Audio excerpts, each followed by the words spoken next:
श्री गुरुभ्यो नमः। गुरुर्ब्रह्मा गुरुर्विष्णुः गुरुर्देवो महेश्वरः गुरुस्साक्षात् परं ब्रह्म तस्मै श्री गुरवे नमः।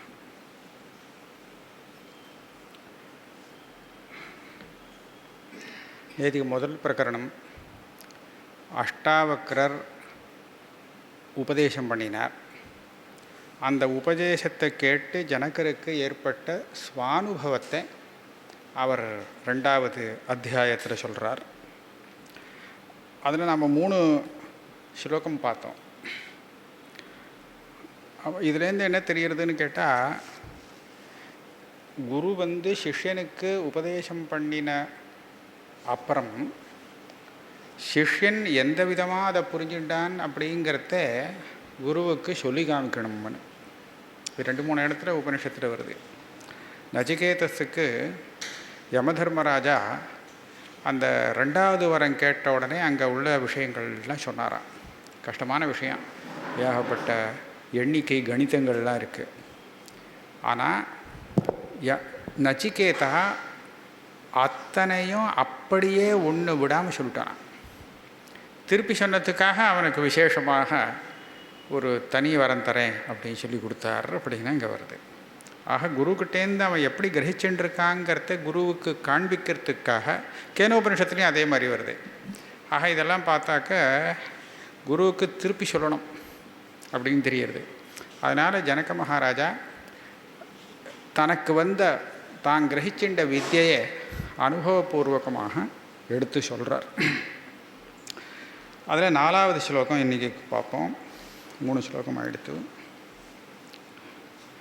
யதா ந தோயதோ பின்னாக தரங்காக ஃபேன புத்புதாக ஆத்மனः ந ததா பின்னம் விஸ்வம் ஆத்ம வினிர்கதம். அலைகள் வருது. எதில் வருது? நதியில் வருது, சமுத்திரத்தில் வருது. காற்று வீசும்போது அந்த ஜலம் அசைகிறது, அலையாக மாறுறது. ஜலந்தானே அந்த அலை. ஜலம் வேறு அலை வேறேன்னு சொல்ல முடியுமா? முடியாது. அதே மாதிரி நுரை அந்த அலைனால் தெரிகிறது. பல இடத்துல நதியில் நுரை தெரியும், சமுத்திரத்தில் நிறைய நுரை தெரிகிறது, குமிழிகள்லாம் வருது. இது எல்லாமே ஜலமாகத்தான் இருக்குது. ஜலத்திலேருந்து வந்த இது எல்லாம் ஜலத்திலேருந்து பிரிஞ்சு வந்துவிடலை, ஜலமாகவே தான் இருந்துட்டுருக்கு. இதை நம்ம பார்த்துட்டோன்னா இதே மாதிரி இந்த பிரபஞ்சம் பூரா எங்கேருந்து வந்திருக்கு அப்படின்னு கேட்டால் விஸ்வம் ஆத்ம வினிர்கதம். பிரபஞ்சம் பூரா இந்த ஆத்மாவிலேருந்து வந்தது அப்படின்னு தான் நமக்கு வேதாந்தம் சொல்லிக் கொடுக்குறது. அப்படியானால் அது ஆத்மாவை காட்டிலும் வேறானதாக பின்னமாக இருக்க முடியாது. ஆத்மனோ ந ததா பின்னம் விஸ்வம் ஆத்ம வினிர்கதம். அதனாலே இன்னொரு உதாரணமும் சொல்கிறார், இன்னொரு உபமானம். தந்து மாத்திரோ பவேதேவ பட்டோ யத்வத் விசாரிதா ஆத்மதன்மாத்திரமே வேதம் தத்வத் விஸ்வம் விசாரித்தம். ஸ்தூல திருஷ்டியா வஸ்திரத்தை பார்க்குறான். ஆனால் இந்த வஸ்திரம் எதனால் நெய்யப்பட்டிருக்குன்னு ஒருத்தனுக்கு தெரியாது. அவன் எப்படி பண்ணுவான்னு தெரியாது. வஸ்திரம் கண்ணுக்கு தெரிகிறது. ஆக அதில் இருக்கக்கூடிய அந்த நூல்கள் அவனுக்கு தெரியாது. ஆனால் அந்த வஸ்திரம் எப்படி வந்தது அப்படின்னு விசாரம் பண்ணி கடைசியில் நூல்கள் மூலமாகத்தான் இந்த வஸ்திரம் வந்திருக்கு அப்படிங்கிறத அவன் விசாரம் பண்ணி கண்டுபிடிச்சானே. ஆனால் அப்போ அவனுக்கு புரிஞ்சிடும். என்ன புரியும்? இந்த நூல்கள் தான் வஸ்திரமாக காணப்படுகிறது. வஸ்திரங்கிறது நூல்களை காட்டிலும் தனியாக இல்லை அப்படின்னு கண்டுபிடிச்சிருவான். அதே மாதிரி இந்த பிரபஞ்சம் எப்படி வந்தது, என்ன வந்தது அப்படிங்கிறத விசாரம் பண்ணி பார்த்தோமானால் கடைசியில் ஆத்மமா தன்மாத்திரமே வேதம், ஆத்மாவே தான், அதை காட்டிலும் தனியாக விஸ்வங்கிறது இல்லை. தெரியறதே தவிர உண்மையில் அது விசாரம் பண்ணி பார்த்தா ஆத்மா தான் இப்படி தெரிகிறது அப்படிங்கிறத கண்டுபிடிக்க முடியும். இந்த ஆத்மஸ்வரூபம் எல்லாத்தையும் வியாபிக்கிறது அப்படின்னு சொல்கிறா இல்லையா, அதுக்கு ஒரு திருஷ்டாந்தம் கொடுக்குறார். யதைவ இக்ஷுரசே கிளிப்தா தேன வியாப்தைவ சர்க்கரா ததா விஸ்வம் மயி கிளிப்தம் மயா வியாப்தம் நிரந்தரம். கரும்பு சாறு இருக்கே, அந்த கரும்பு சாறை காய்ச்சி அதுலேருந்து வெல்லம் சர்க்கரை இதெல்லாம் வருது. அந்த வெல்லம் சர்க்கரை இதெல்லாம் எப்படி இருக்குது, திதிப்பாக இருக்குது.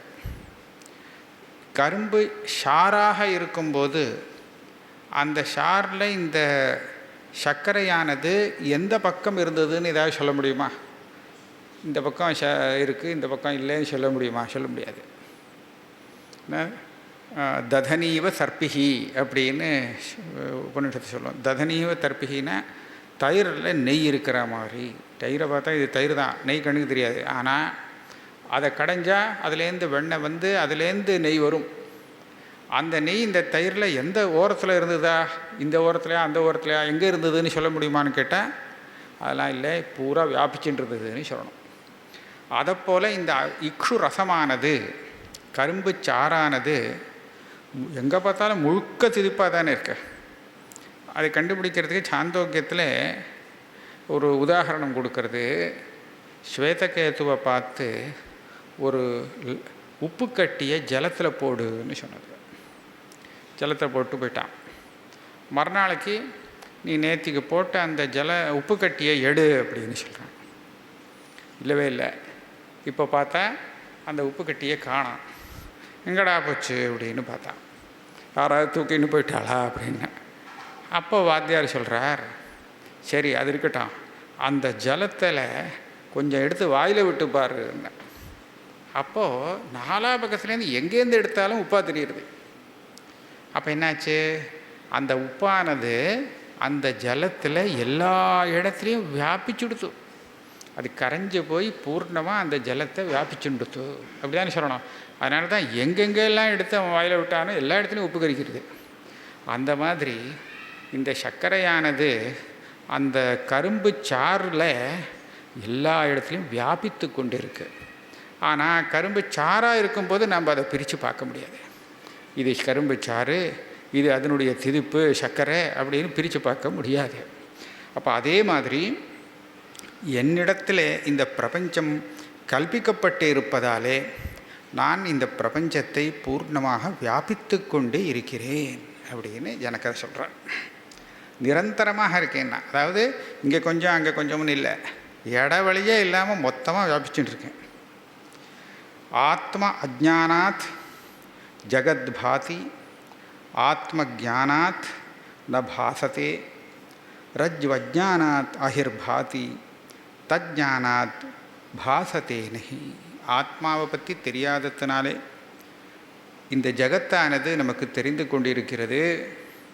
எப்போ நம்ம இந்த ஆத்மாவை பார்ப்போமோ அப்போ இந்த ஜகத்து மறைஞ்சு போயிடும். எப்படி அந்த ரஜ்ஜு தெரியாததுனாலே, கயிறுங்கிறது தெரியாததுனால பாம்பு தெரிஞ்சுட்டு இருந்ததோ, கயிறுன்னு தெரிஞ்ச உடனே பாம்பு காணாமல் போயிடுத்தோ, அதுபோல் ஆத்மஸ்வரூபம் தெரியும் போது இந்த ஜகத்தானது மறையும். பிரகாஷோ மே நிஜம் ரூபம் நாதிரிக்தோஸ்மி அகம் ததா யதா பிரகாசத்தே விஸ்வம் ததாஹம் பாச ஏவஹி. இப்போ நமக்கு ஒரு சின்ன சந்தேகம் வரலாம். இது தெரிஞ்சால் அது தெரியல, அது தெரிஞ்சால் இது தெரியலேன்னு தானே இப்போ சொன்னார். கயத்தை பார்த்தா பாம்பு தெரியல, பாம்பு இல்லை. பாம்பை பார்த்தா கயிறு தெரியல. அந்த மாதிரி ஆத்மா தெரிஞ்சால் உலகம் போச்சு, உலகம் காணாத போயிடும். உலகத்தை பார்த்தா ஆத்மா காணாத போகும், அதுதான் இல்லை. அதில் ஒரு வித்தியாசம் இருக்குது. உலகம் தெரியும் போது ஆத்மாவும் தெரிந்து கொண்டே இருக்கிறதுன்னு சொல்லணும். ஆத்மா தெரியாமல் எந்த பதார்த்தத்தையும் பார்க்க முடியாது அப்படிங்கிறத இங்கே சொல்கிறார். ஏன்னு கேட்டால், அந்த பிரகாஷா மே நிஜம் ரூபம், என்னுடைய உண்மையான ஸ்வரூபம் எது அப்படின்னு கேட்டால் அந்த பிரகாசமே தான் என்னுடைய உண்மையான ஸ்வரூபம். பிரகாசமே தான் என்னுடைய ஸ்வரூபம். அந்த சைத்தன்யம் ஞானம் இருக்கே அதுதான் என்னுடைய உண்மையான ஸ்வரூபம். அதை காட்டிலும் தனியாக எனக்கு ஸ்வரூபம் கிடையாது. ஆகையால் எப்போ அந்த விஸ்வமானது உலகமானது பிரகாசிக்கிறதுன்னு சொல்கிறோமோ அப்போ நான் பிரகாசித்து கொண்டே இருக்கிறேன். உலகத்தில் எந்த வஸ்துவை பார்த்தாலும் அதை பார்க்கும்போது நான் பார்க்குறேன் அப்படின்னு சொல்லி நானும் சேர்ந்து பிரகாசித்து கொண்டே இருக்கிறேன். எனக்கு அந்த விஷயம் தெரியும், எனக்குன்னு தானே சொல்கிறோம். எடுத்த உடனே அங்கே தெரியுறது, கட்டம் தெரியுறது, எனக்கு தெரியறதா இன்னொருத்தருக்கு தெரியறதான்னு தெரியல அப்படின்னு யாருக்காவது வருதோ? ஏன்னா நான்கிற ரூபத்தில் அந்த சைத்தன்யமானது பாசிச்சுண்டே இருக்கு. யதா விஸ்வம் பிரகாசத்தே ததா அகம் பாச ஏவ பாசே ஏவ அப்படின்னு நான் பிரிக்கிறேன். இங்கே மற்ற வியாக்கியானத்துலலாம் அகம் பாசா ஏவ அப்படின்னு பிரிச்சிருக்கா. ஆனால் அகம் நான் பிரகாசித்து கொண்டே இருக்கிறேன் அப்படிங்கிற அர்த்தம் சொல்லணும். இது எதுக்காகனா முன்னாடி அந்த ஆத்மஸ்வரூபம் மறைஞ்சுடுத்து அப்படின்னு சொன்னாலே, மறைஞ்சுடுத்துனா சுத்தமாக பிரகாசிக்கலேன்னு இல்லை, அதோடு சேர்ந்து பிரகாசிக்கிறது. தனியாக கேவலமாக அதனுடைய பூர்ணானந்த ஸ்வரூபம் ஆவரணம் இல்லாமல் பிரகாசிக்கலேன்னு அர்த்தம் வச்சுக்கணும். சுத்தமாக பிரகாசிக்கலேன்னு சொன்னால் ஒன்றுமே தெரியாது போயிடும். ஆகையால் அகம் அப்படின்னு சொல்லி உலகத்தை பார்க்கும்போது அந்த சைத்தன்யம் பாசித்து கொண்டே தான் இருக்கிறது, அதில் சந்தேகம் இல்லை. அதுக்காக ததாகம் பாசே ஏவஹின்னு நான் பிரித்தேன். மற்றவெல்லாம் பாசா ஏவான்னு போட்டிருக்கார். அகம் ஆத்ம பிரகாஷாத் பாசத்தே ஏவ. பாசகான்னு பிரிக்கிறது அவ்வளோ சுவாரஸ்யம் இல்லை. நான் பாசிக்கிறேன், உத்தம புருஷ ஏகவச்சனம். இதுக்கப்புறம் கொஞ்சம் ஆச்சரியமாக இருக்குது. இந்த ஆத்மானுபவம் வந்தது எனக்கு பெரிய ஆச்சரியமாக இருக்குது. எப்படி அப்படின்னு கேட்டால், அஹோ விகல்பிதம் விஸ்வம் அஜ்ஞானாத் மயி பாசத்தே ரூப்யம் சுக்தௌ ஃபணி ரஜ்ஜௌ வாரி சூரியகரே யதா மத்தோ வினிர்கதம் விஸ்வம் மய்யேவ லயமேஷ்யதி மிருதி கும்பா ஜலே வீச்சி கனகே கட்டகம் யதா. இந்த ரெண்டு ஸ்லோகத்திலையும் சேர்த்து என்ன சொல்கிறாருன்னா, நாம் பார்க்கக்கூடிய திருஷ்யம் அத்தனையும் என்னிடத்திலே கல்பிக்கப்பட்டது. ஆனால் ரொம்ப ஆச்சரியமாக இருக்குது. என்ன ஆச்சரியம் அப்படின்னு கேட்டால், நமக்கு பிராந்தி பழக்கமானது தான். பல இடத்துல நமக்கு பிரமைகள் வரும். ஒரு கிளிஞ்சலை பார்த்து வெள்ளி அப்படின்னு பிரமிக்க முடியும், அந்த பிரமை வரும், அதெல்லாம் கரெக்டு. ஒரு கயத்தை பார்த்து பாம்புன்னு ஏமாந்து போக முடியும், அதெல்லாம் எப்படி கரெக்டு அப்படின்னு கேட்டால், ஏதாவது கொஞ்சம் சாதிருஷ்யம் இருக்குது. அந்த சுக்திங்கிறது கிளிஞ்சல் பளபளன்னு இருக்கிறதுனால தானே நமக்கு வெள்ளின்னு பிரமம் வந்தது. அந்த கயறு இப்படி சுருண்டு உருண்டு அங்கே கிடக்குங்கிறதுனால தானே பாம்புன்னு ஒரு பிரமம் வந்தது. ஆனால் இந்த ஆத்மஸ்வரூபத்துக்கும் அதில் தெரியக்கூடிய பிரபஞ்சத்துக்கும் அந்த மாதிரி ஒரு சாதிருஷ்யமும் இல்லை. ஒன்றுமே இல்லாமல் அது பாட்டுக்கு ஆச்சரியமாக இந்த பிரபஞ்சமானது அதில் பாசிக்கிறது அப்படிங்கிறது அஹோ ஆச்சரியமாக இருக்குது. அது மாத்திரம் இல்லை, அங்கே பாசித்து வந்து உற்பத்தியாகி அங்கேயே நின்று அதுக்கப்புறம் லய காலத்தில் அங்கேயே மறையிறதே பிரபஞ்சம் பூரா. இது ஆச்சரியமான விஷயம் அப்படின்னு சொல்கிறார். அதனால் இப்போ ஒரு 2, 3, 4 ஸ்லோகத்தில் ஆச்சரியமயமாக இருக்கக்கூடிய எனக்கே நமஸ்காரம்னு ஒரு 4 ஸ்லோகத்தில் சொல்கிறார். அது என்னென்னா, அஹோ அகம் நமோ மஹ்யம் விநாசோ யஸ்ய நாஸ்தி மே பிரம்மாதி ஸ்தம்ப பர்யந்தம் ஜெகன் பர்யந்த ஜெகன்னாசேபி திஷ்டதா அப்படின்னு இருக்கணும். பர்யந்தம்னு தனியாக சொன்னால் அன்வயம் ஆக மாட்டேங்கிறது. அஹோ அகம், நான் ஒரு ஆச்சரியமான ஸ்வரூபம் கொண்டவனாக இருக்கேன், எனக்கே நான் நமஸ்காரம் பண்ணுறேன். ஏன்னா இவ்வளோ பெரிய வசதியான ஸ்வரூபமாக எனக்குங்கிறது இப்போ தான் தெரியுது. ஆஹா, அப்பேற்பட்ட அந்த ஸ்வரூபத்துக்கு நான் நமஸ்காரம் பண்ணுறேன். நமோ மஹ்யம், எனக்கே நானே நமஸ்காரம் செய்து கொள்கிறேன். ஏன், எனக்கு விநாசமே இல்லை, எனக்கு அழிவே இல்லை. பிரம்மாலேருந்து ஆரம்பித்து புழு பூச்சி சின்ன ஸ்தம்ப பரியந்தமாக அத்தனை ஜகத்துக்கும் விநாசம் உண்டு. அது எல்லாம் விநாசமானாலும் நான் அப்படியே அதுக்கு சாட்சியாக பார்த்துட்டே இருக்கேனே தவிர எனக்கு விநாசமே இல்லை. அப்போ அதுகள்லாம் நாசமாகிறது, எனக்கு நாசம் இல்லை அப்படிங்கிறது இது ஒரு பெரிய ஆச்சரியமான விஷயமாக இருக்குது. இதுலேருந்து ஆத்மஸ்வரூபம் நித்தியம்னு தெரியுறது. அதை விட இன்னொரு ஆச்சரியம் என்னென்னா, அதுக்கும் எனக்கு நமஸ்காரம் பண்ணிக்கணுங்கிறார். அஹோ அகம் நமோ மஹ்யம் ஏகோஹம் தேகவானபி क्वचिन् न गन्ता न आगन्ता व्याप्य विश्वम அவஸ்திதः. எனக்கு தேக சம்பந்தம் ஏற்பட்டாலும், தேகவான் தேகத்தை உடையவனாக நான் ஆனாலும் கூட, எத்தனை தேகம் வந்தாலும் அத்தனை தேகத்திலும் நான் ஒருவனாக இருக்கிறேன். அது புரிஞ்சுட்டான். இப்போ ஒவ்வொரு தேகத்துக்கும் தனித்தனியாக இல்லை, ஏகோகம் தேகவான் அப்படி. எத்தனை தேகத்தோடு எனக்கு சம்பந்தம் ஏற்பட்டாலும் நான் ஒருவனாக இருக்கிறேன். அதனால தான் எல்லா தேகத்துலேயும் ஒருத்தன் இருக்கணும்னு சொன்னால், அப்போ நிச்சயமாக இவன் வியாபியாக இருக்கணும் இல்லையா? எல்லா இடத்துலையும் வியாபகமாக இருக்கணும். அப்படியானால் இவன் நகர முடியாது. இவனுடைய ஸ்வரூபம் குவச்சின் ந கந்தா ந ஆகந்தா, எங்கேயும் நகர்ந்து போகிறதும் கிடையாது, வரதும் கிடையாது. ஏன்? விஸ்வம் வியாபிய அவஸ்திதா, உலகத்தை எல்லாத்தையும் வியாபித்து கொண்டு அப்படியே நிச்சலமாக என்னுடைய ஸ்வரூபம் இருந்துருக்கு. அதனால் எத்தனை விதமான தேகங்கள் வந்தாலும் நமக்கு அதை வச்சு தான் ஆத்மாவை பிரிக்கிறோம். இந்த தேகத்தில் ஆத்மாவுக்கு அனுபவம் வேறு, அந்த தேகத்தில் வரக்கூடிய ஆத்மா அனுபவங்கள் வேறு. ஆகையால் இந்த தேகத்தில் ஆத்மா வேறு, அந்த தேகத்தில் ஆத்மா வேறேன்னு நாம் நம்ம புத்தியை வச்சு பிரிச்சுக்கிறோம். அதுக்கு இந்த ஞானி என்ன சொல்கிறான், அந்த வேறு அனுபவம் நீ சொல்கிறது எல்லாமே ஆத்மாவை சேர்ந்தது கிடையாது, அது சரீரத்தை சேர்ந்தது தான், அந்த சுகம் துக்கம் எல்லாமே. அதனால் தேகங்கள் பின்ன பின்னமாக இருந்தாலும் அத்தனை தேகத்துக்கும் ஆத்மாவாக நான் ஒருத்தனே இருக்கேங்கிறத பார்த்து ஆச்சரியப்படுறான். என் ஒருவனிடத்திலேயே அத்தனை விதமான விசித்திரமான பிரபஞ்சம் கல்பிக்கப்பட்டிருக்கு.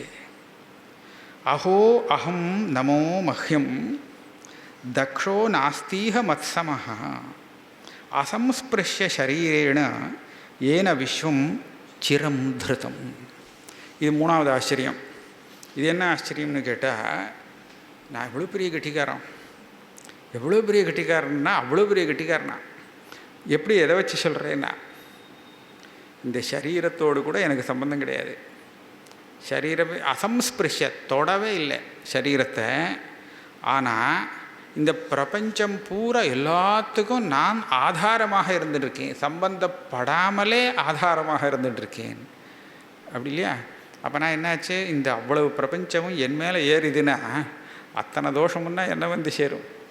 சம்சர்கஜாக, சம்சர்க்கத்தினால தோஷம் வந்துவிடுமே அப்படின்னு கேட்டால், சம்சர்க்கமே இல்லாமல் அசங்கமாக இருந்துகிட்ருக்கேன். இவ்வளவு காலம் அனாதி காலமாக இந்த பிரபஞ்சத்துக்கு அதிஷ்டானமாக இருந்துட்டு அதை தாங்கி கொண்டு இருந்தாலும் கூட எனக்கு ஒரு சரீரத்தோடு கூட சம்பந்தம் இல்லை, எனக்கு பிரபஞ்சத்தோடு சம்பந்தமே இல்லை.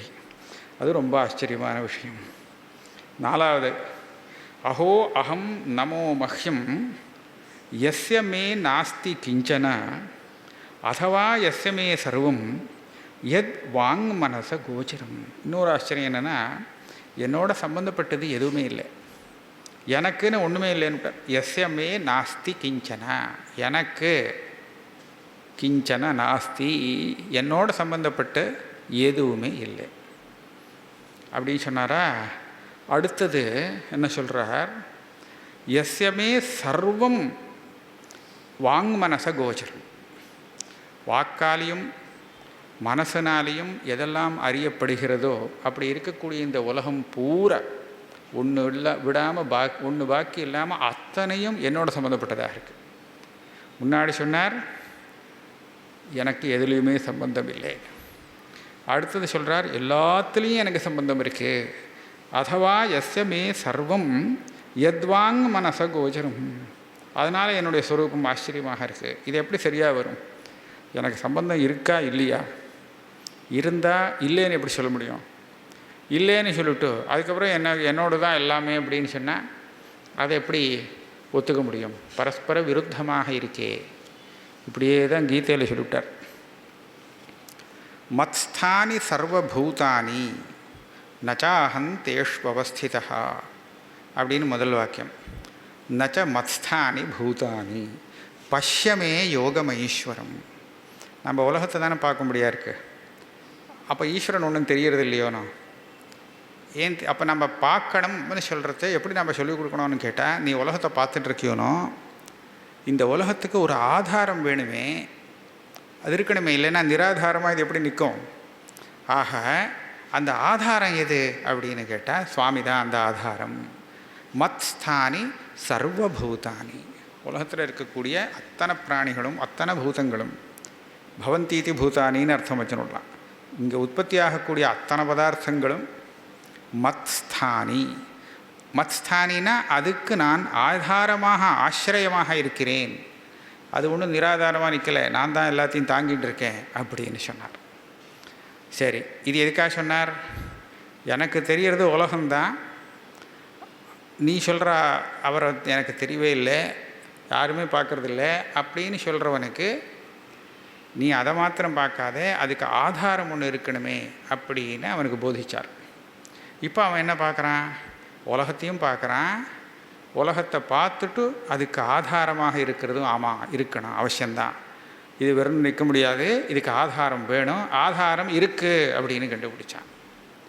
இதுக்கு அடுத்தபடியாக என்ன சொல்கிறது? நச்ச மத்ஸ்தானி பூதானி பஷ்யமே யோகமஈஸ்வரம். இப்போ நீ ஆதாரம் இருக்குங்கிறத மனசில் வாங்கிட்டியா? இனிமேல் நீ என்ன பண்ணணும்னு கேட்டால் என்ன புரிஞ்சுக்கணுன்னா, நீ எதுக்கு ஆதாரமாக என்ன நினச்சிண்டியோ அதெல்லாம் என்னிடத்துல இல்லைன்னு நினச்சிக்கோன்ட்டு. நச்ச மத்ஸ்தானி பூதானி, அதெல்லாம் விட்டுடும், அது வேண்டாம். எந்த பிரபஞ்சமும் என்னிடத்துல கிடையாது. என்னுடைய ஈஸ்வரனுடைய, என்னுடைய ஐஸ்வரம்னா என்னுடைய அந்த ஸ்வரூபத்தை மாத்திரம் நீ பாரு. அப்போ இந்த ஸ்வரூபத்தை காமிக்கிறதுக்கு என்ன வழியை அந்த சுவாமி அங்கே பண்ணினார் அப்படின்னு கேட்டால், நீ எதை பார்க்குறையோ அதை அதையே வச்சுண்டு அது மூலமாக இவருக்கு அதுக்கு ஆதாரத்தை காமிக்கணும், ஆதாரமாக சுவாமியை காமிக்கணும். ஆனால் சுவாமியை மாத்திரம் காமிக்கணும்னா அப்போ என்ன பண்ணணும்? எதுக்கு ஆதாரமாக சுவாமியை காமிச்சாரோ அந்த ஆதாரத்தை விட சொல்லணும். அதுக்காக அவர் என்ன பண்ணார்? நச்ச மத்ஸ்தானி பூதானி, என்னிடத்துல இந்த பூதங்கள்லாம் இருக்குதுன்னு வச்சுக்காதப்பா, பஷ்யமே யோகம் ஈஸ்வரம், என்னுடைய சொந்த ஸ்வரூபம் எதுவோ அதை மாத்திரம் பாரு அப்படின்னு சொல்கிறார். அப்போ என்னாச்சு? முன்னாடி சொன்னதுக்கும் பின்னாடி சொன்னதுக்கும் விரோதம் மாதிரி இருக்கும். இதுதான் அத்தியாரோபம் அபவாதம்னு சொல்லப்படுறது. அதே மாதிரி தான் எஸ்யமே நாஸ்தி கிஞ்சன அப்படின்னா, அந்த மாதிரி என்னால் பார்க்க முடியாது அப்படின்னு சொன்னால் அப்போ எல்லாமே உன்னோடது தான்ப்பா, எல்லாமே உன்னோட சம்மந்தப்பட்டது. உன்னோட சம்மந்தப்படாத ஒரு வஸ்துவை உன்னால் காமிக்கவே முடியாது, உலகத்திலே கிடையாது. அதனாலே அந்த ஆத்மஸ்வரூபத்தோடு சம்பந்தப்படாத வஸ்து கிடையாது. ஆனால் இந்த ஆத்மஸ்வரூபம் அசங்கமானதுனாலே எந்த வஸ்துவோடும் சம்பந்தம் கொண்டது அல்ல அப்படின்னுட்டு. அதனால தான் இது ஆச்சரியம்.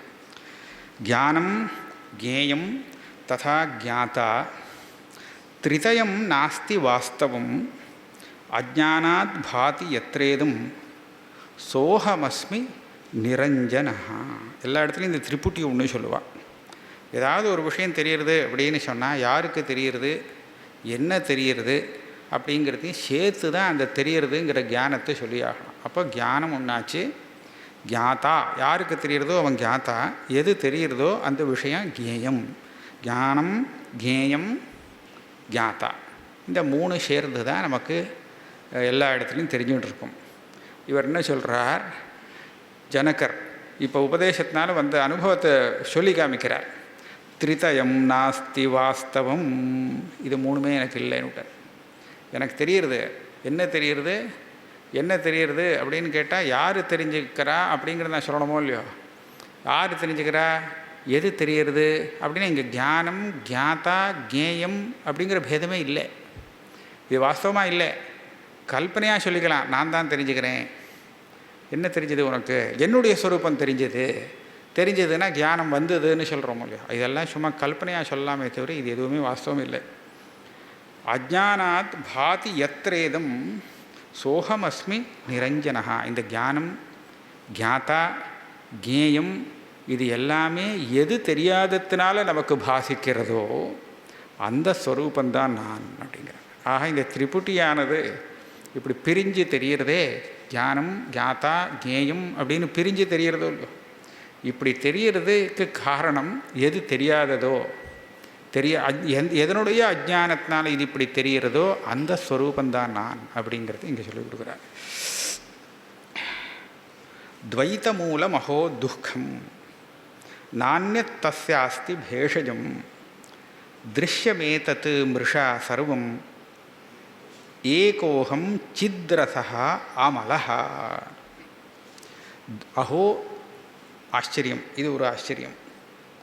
இங்கே லோகத்தில் துக்கம்ங்கிறது எப்படி வருதுன்னு கேட்டால் துவைத மூலம்னுட்டார். துக்கம்ங்கிறது பலவிதமான துக்கம். நமக்கு இஷ்டப்படாதது எல்லாமே துக்கம்தான் தான் தோன்றது. எது நாம் ஆசைப்படுறோமோ அது ஒன்று சுகம், பாக்கி எது வேண்டான்னு தோன்றதோ அது எல்லாம் துக்கம். அப்படி தான் வச்சுட்டாகணும். ஏன்னா அந்த சுக துக்க லக்ஷணமே அப்படி தான் சொல்கிறா. அனுகூல வேதனீயம் அப்படிங்கிற அப்படி தானே சொல்கிறா சுகங்கிறதுக்கு, இல்லையா? அதே மாதிரி பிரதிகூல வேதனீயம் துக்கம். நமக்கு எது பிரதிகூலமாக படுறதோ அது துக்கம், எது அனுகூலமாக படுறதோ அது சுகம். அனுகூலம் பிரதிகூலங்கிறது எப்படி கண்டுபிடிக்க? வேணும்னு ஆசைப்படுவோம், அதாவது ஆசைக்கு விஷயமாகிறதே, ஆசைக்கு விஷயமாச்சுன்னு சொன்னால் அது சுகம். வேண்டாம் அப்படின்னு நினைக்கிறான்னா அது என்னது? அது ஆசைன்னு சொல்ல மாட்டாளே, அது துவேஷம். அது துவேஷத்துக்கு விஷயம் எதுவோ அது துக்கம் அப்படின்னு நம்ம பிரிச்சுக்கலாம், பொதுவாக புரிஞ்சுக்கலாம். ஆக இந்த துக்கங்கிறது எப்படி வருதுன்னு கேட்டால் துவைதத்தினால தான் வருது. துவைத்தம்னா தன்னை காட்டிலும் வேறான ஒன்று, அதுலேருந்து நமக்கு துக்கம் வருதுன்னு சொல்லணும்.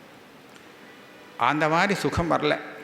இதுதான் விசேஷம். துக்கத்துக்கும் சுகத்துக்கும் என்ன வித்தியாசம் அப்படின்னு கேட்டால், சுகமானது நமக்கு நம்மளை காட்டிலும் வேறான ஒரு விஷயத்துலேருந்து வரலை, ஆனால் துக்கம் வேறான ஒரு விஷயத்துலேருந்து வருது.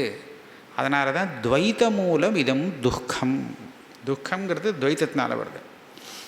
அங்கே பிரஜாபதியானவர் அவர் தான் பிறந்திருக்கார், இன்னும் வேறு சிருஷ்டியெல்லாம் ஆகலை. அப்படி இருக்கும்போது கண்ணை திறந்து பார்த்தாராம். கண்ணை திறந்து பார்த்தா ஒத்துருமே இல்லை, தனியாக இருக்கார். அவர் பிறந்து அப்படியே தனியாக இருக்கார். தனியாக இருந்த உடனே பயந்து அலறிட்டாராம். பயந்து அவர் வாயால் அலறிட்டார். பூர்வ வாசனா சம்ஸ்காரம் அப்படி. தனியாக இருக்கிறதுக்கு பிடிக்கல, தனியாக இருந்தால் ஆபத்து அப்படின்னு நினச்சிண்டு பயந்துட்டார். பயந்தா ஒரு அலறல் சத்தம் வருமோ இல்லையோ, அது தான் அப்போ தான் சத்தமே உண்டானது, சப்தம் உண்டானதுன்னு உபநிஷத்து வர்ணிக்கிறது. ஆனால் அந்த பிரஜாபதி அவருக்கு அந்த ஞான வாசனையும் இருக்குது. இந்த சம்சார வாசனை எப்படி இருந்ததோ பிராரப்த வசாத், அதே மாதிரி அவர் போன ஜன்மாவில், இதுக்கு மின் பிறவியில் போன கல்பத்தில் அவருடைய உத்கிருஷ்டமான அந்த ஞானம் இருக்கே, தத்துவஜானம், அந்த வாசனையும் இருந்துகிட்ருக்கு. அதனால் சட்டுன்னு அவருக்கு தோணிதான், என்ன எப்படி இது நான் பயந்தேன், யாராவது இன்னொருத்தர் இருந்தால் தானே பயப்படணும், எப்படி பயம் வந்தது எனக்கு, இல்லையா? என் மதன்யத்து நாஸ்தி கஸ்மான்னு பிபேமி அப்படின்னா, ஒத்துருமே இல்லைங்கிறதுக்காக எப்படி பயப்பட முடியும்? யாராவது இருந்தால் தானே பயப்படணும், இல்லையா? பயப்படுறதுக்கு ஒரு காரணம் வேணுமே. அதனால் மத அந்நியத்து நாஸ்தி, அப்போ பயப்படலாமா? பயப்படுறதுக்கு காரணம் இல்லை. த்விதீயாத்வை பயம் பவதி, இப்படி விசாரம் பண்ணினாராம். உடனே பயம் போயிடுத்து. தத்தோஹாஸ்ய பயம் வீயாய அப்படின்னு சொல்லுது. உடனே பறந்து போயிடுச்சு, எங்கே காணாமல் போயிடுச்சு பயம். அப்போ என்னாச்சு? இந்த பயம் வரத்துக்கு காரணம் துவைத்தம். அவர் அந்த துவைத்த பாவனையால் தனியாக இருந்தால் யாராவது ஏதாவது பண்ணிட்டா சகாயத்துக்கு ஒத்துணும் இல்லைன்னா நம்ம எப்படி நம்மளை ரட்சிச்சுக்கிறது அப்படின்னு ஒரு பயம் வந்துவிடுத்தோம். அப்போ பயம் வந்ததுக்கு காரணம் என்ன? துவைத்த வாசனை தான். ஆக துக்கம் எல்லாமே துவைத்தத்தினால்தான் வருகிறது. சுகத்துக்கு அது வேண்டாம், சுகத்துக்கு த்விதீயம் வேண்டாங்கிறான். எப்படி எப்படின்னு கேட்டால், துவைத்த மூலம் இதம் துக்கம், இன்னொன்று அபேட்சிக்காமலே சுகங்கிறது நமக்கு இருக்குது. அது எப்படி எப்படின்னு கேட்டால் அதை நிரூபணம் பண்ணியிருக்கா பல விதமாக. சாதாரணமாக எந்த விஷயங்களோடும் சம்பந்தம் இல்லாத சுஷுப்தியில் தூங்கின்னு இருக்கிறவனுக்கு விஷய சம்பந்தமே இல்லை. சொப்பனம் கூட நான் சொல்லலை. சொப்பனத்துலையாவது அவன் எதையாவது பார்த்துட்டு இருக்கா மாதிரி ஒரு சொப்பனம் வருது. அப்போ அந்த சொப்பனத்தில் பார்க்கக்கூடிய அந்த விஷயமே அவனுக்கு பயத்தை கொடுக்கும், சுகத்தை கொடுக்கும், துக்கத்தை கொடுக்கும். இப்படி நானா விதமாக இருந்துகிட்ருக்கும். இந்த ஜாகிரதை மாதிரியே இருக்கும். அது இல்லாத நல்ல தூக்கம் இருக்கே சுஷுப்தி, அந்த சுஷுப்தியில் அவன் தன்னால் சொல்ல முடியாத ஒரு ஆனந்தத்தை அனுபவிக்கிறானான். அந்த ஆனந்தமானது அவனுடைய ஸ்வரூபம். ஏஷோஸ்ய பரமஹ ஆனந்தா அப்படின்னு சொல்கிறது. அதுக்கு ஒரு உபமானம் கொடுக்கறது, யதா பாலோவா மகாராஜோவா மகாபிராமணோவா அப்படின்னு 3 பேரை கொடுத்து அதிக்னீம் ஆனந்தஸ்ய கத்வா ஷயீத. இது பிருஹதாரண்யகம். அது என்ன சொல்கிறது, சின்ன சிசு குழந்தை இருக்கே, அதுக்கு ஒன்றுமே தெரியாது இல்லையா, இனிமே தானே எல்லாம் கற்றுண்டாகணும். நம்ம உலகத்துக்கு வந்ததுக்கப்புறம் அதெல்லாம் புதுசாக எல்லா விஷயங்களையும் ஒன்றா கற்றுண்டு சம்ஸ்காரத்தை ஏற்றிக்கணும். அது நல்ல தூக்கத்தில் சுஷுப்தியில் இருக்கும்போது அதனுடைய ஆனந்தத்துக்கு அளவு கிடையாது. என்ன ஆனந்தம் அது அனுபவிக்கிறதுங்கிறது அளவே சொல்ல முடியாதான். அதிக்னீம் ஆனந்தஸ்ய, அதாவது இந்த ஆனந்தத்துக்கு இன்ன அளவு மாத்திரா, அதை அதிசயித்து அளக்க முடியாத ஆனந்தம்னு அர்த்தம். இந்த இவ்வளவுன்னு சொல்ல முடியாத ஒரு ஆனந்தத்தை அனுபவிக்கிறது அது. மகாராஜாங்கிறதுக்கு ஒரு அத்தியந்த வசிய பிரகிருதின்னு சொல்லணும். ஒரு கவலையும் இல்லாத மகாராஜாவாக இருக்கணும். அப்படின்னா அந்த ராஜாவுடைய ராஜ்யத்தில் இருக்கக்கூடிய ஜனங்கள் அத்தனை பேரும் நல்லவாளாக இருக்கணும். ஒருத்தர் கூட தப்பானவானாக இருக்கக்கூடாது. அப்படி இருந்தான்னா இவனுக்கு தொந்தரவு தான் ராஜாவுக்கு இல்லையா.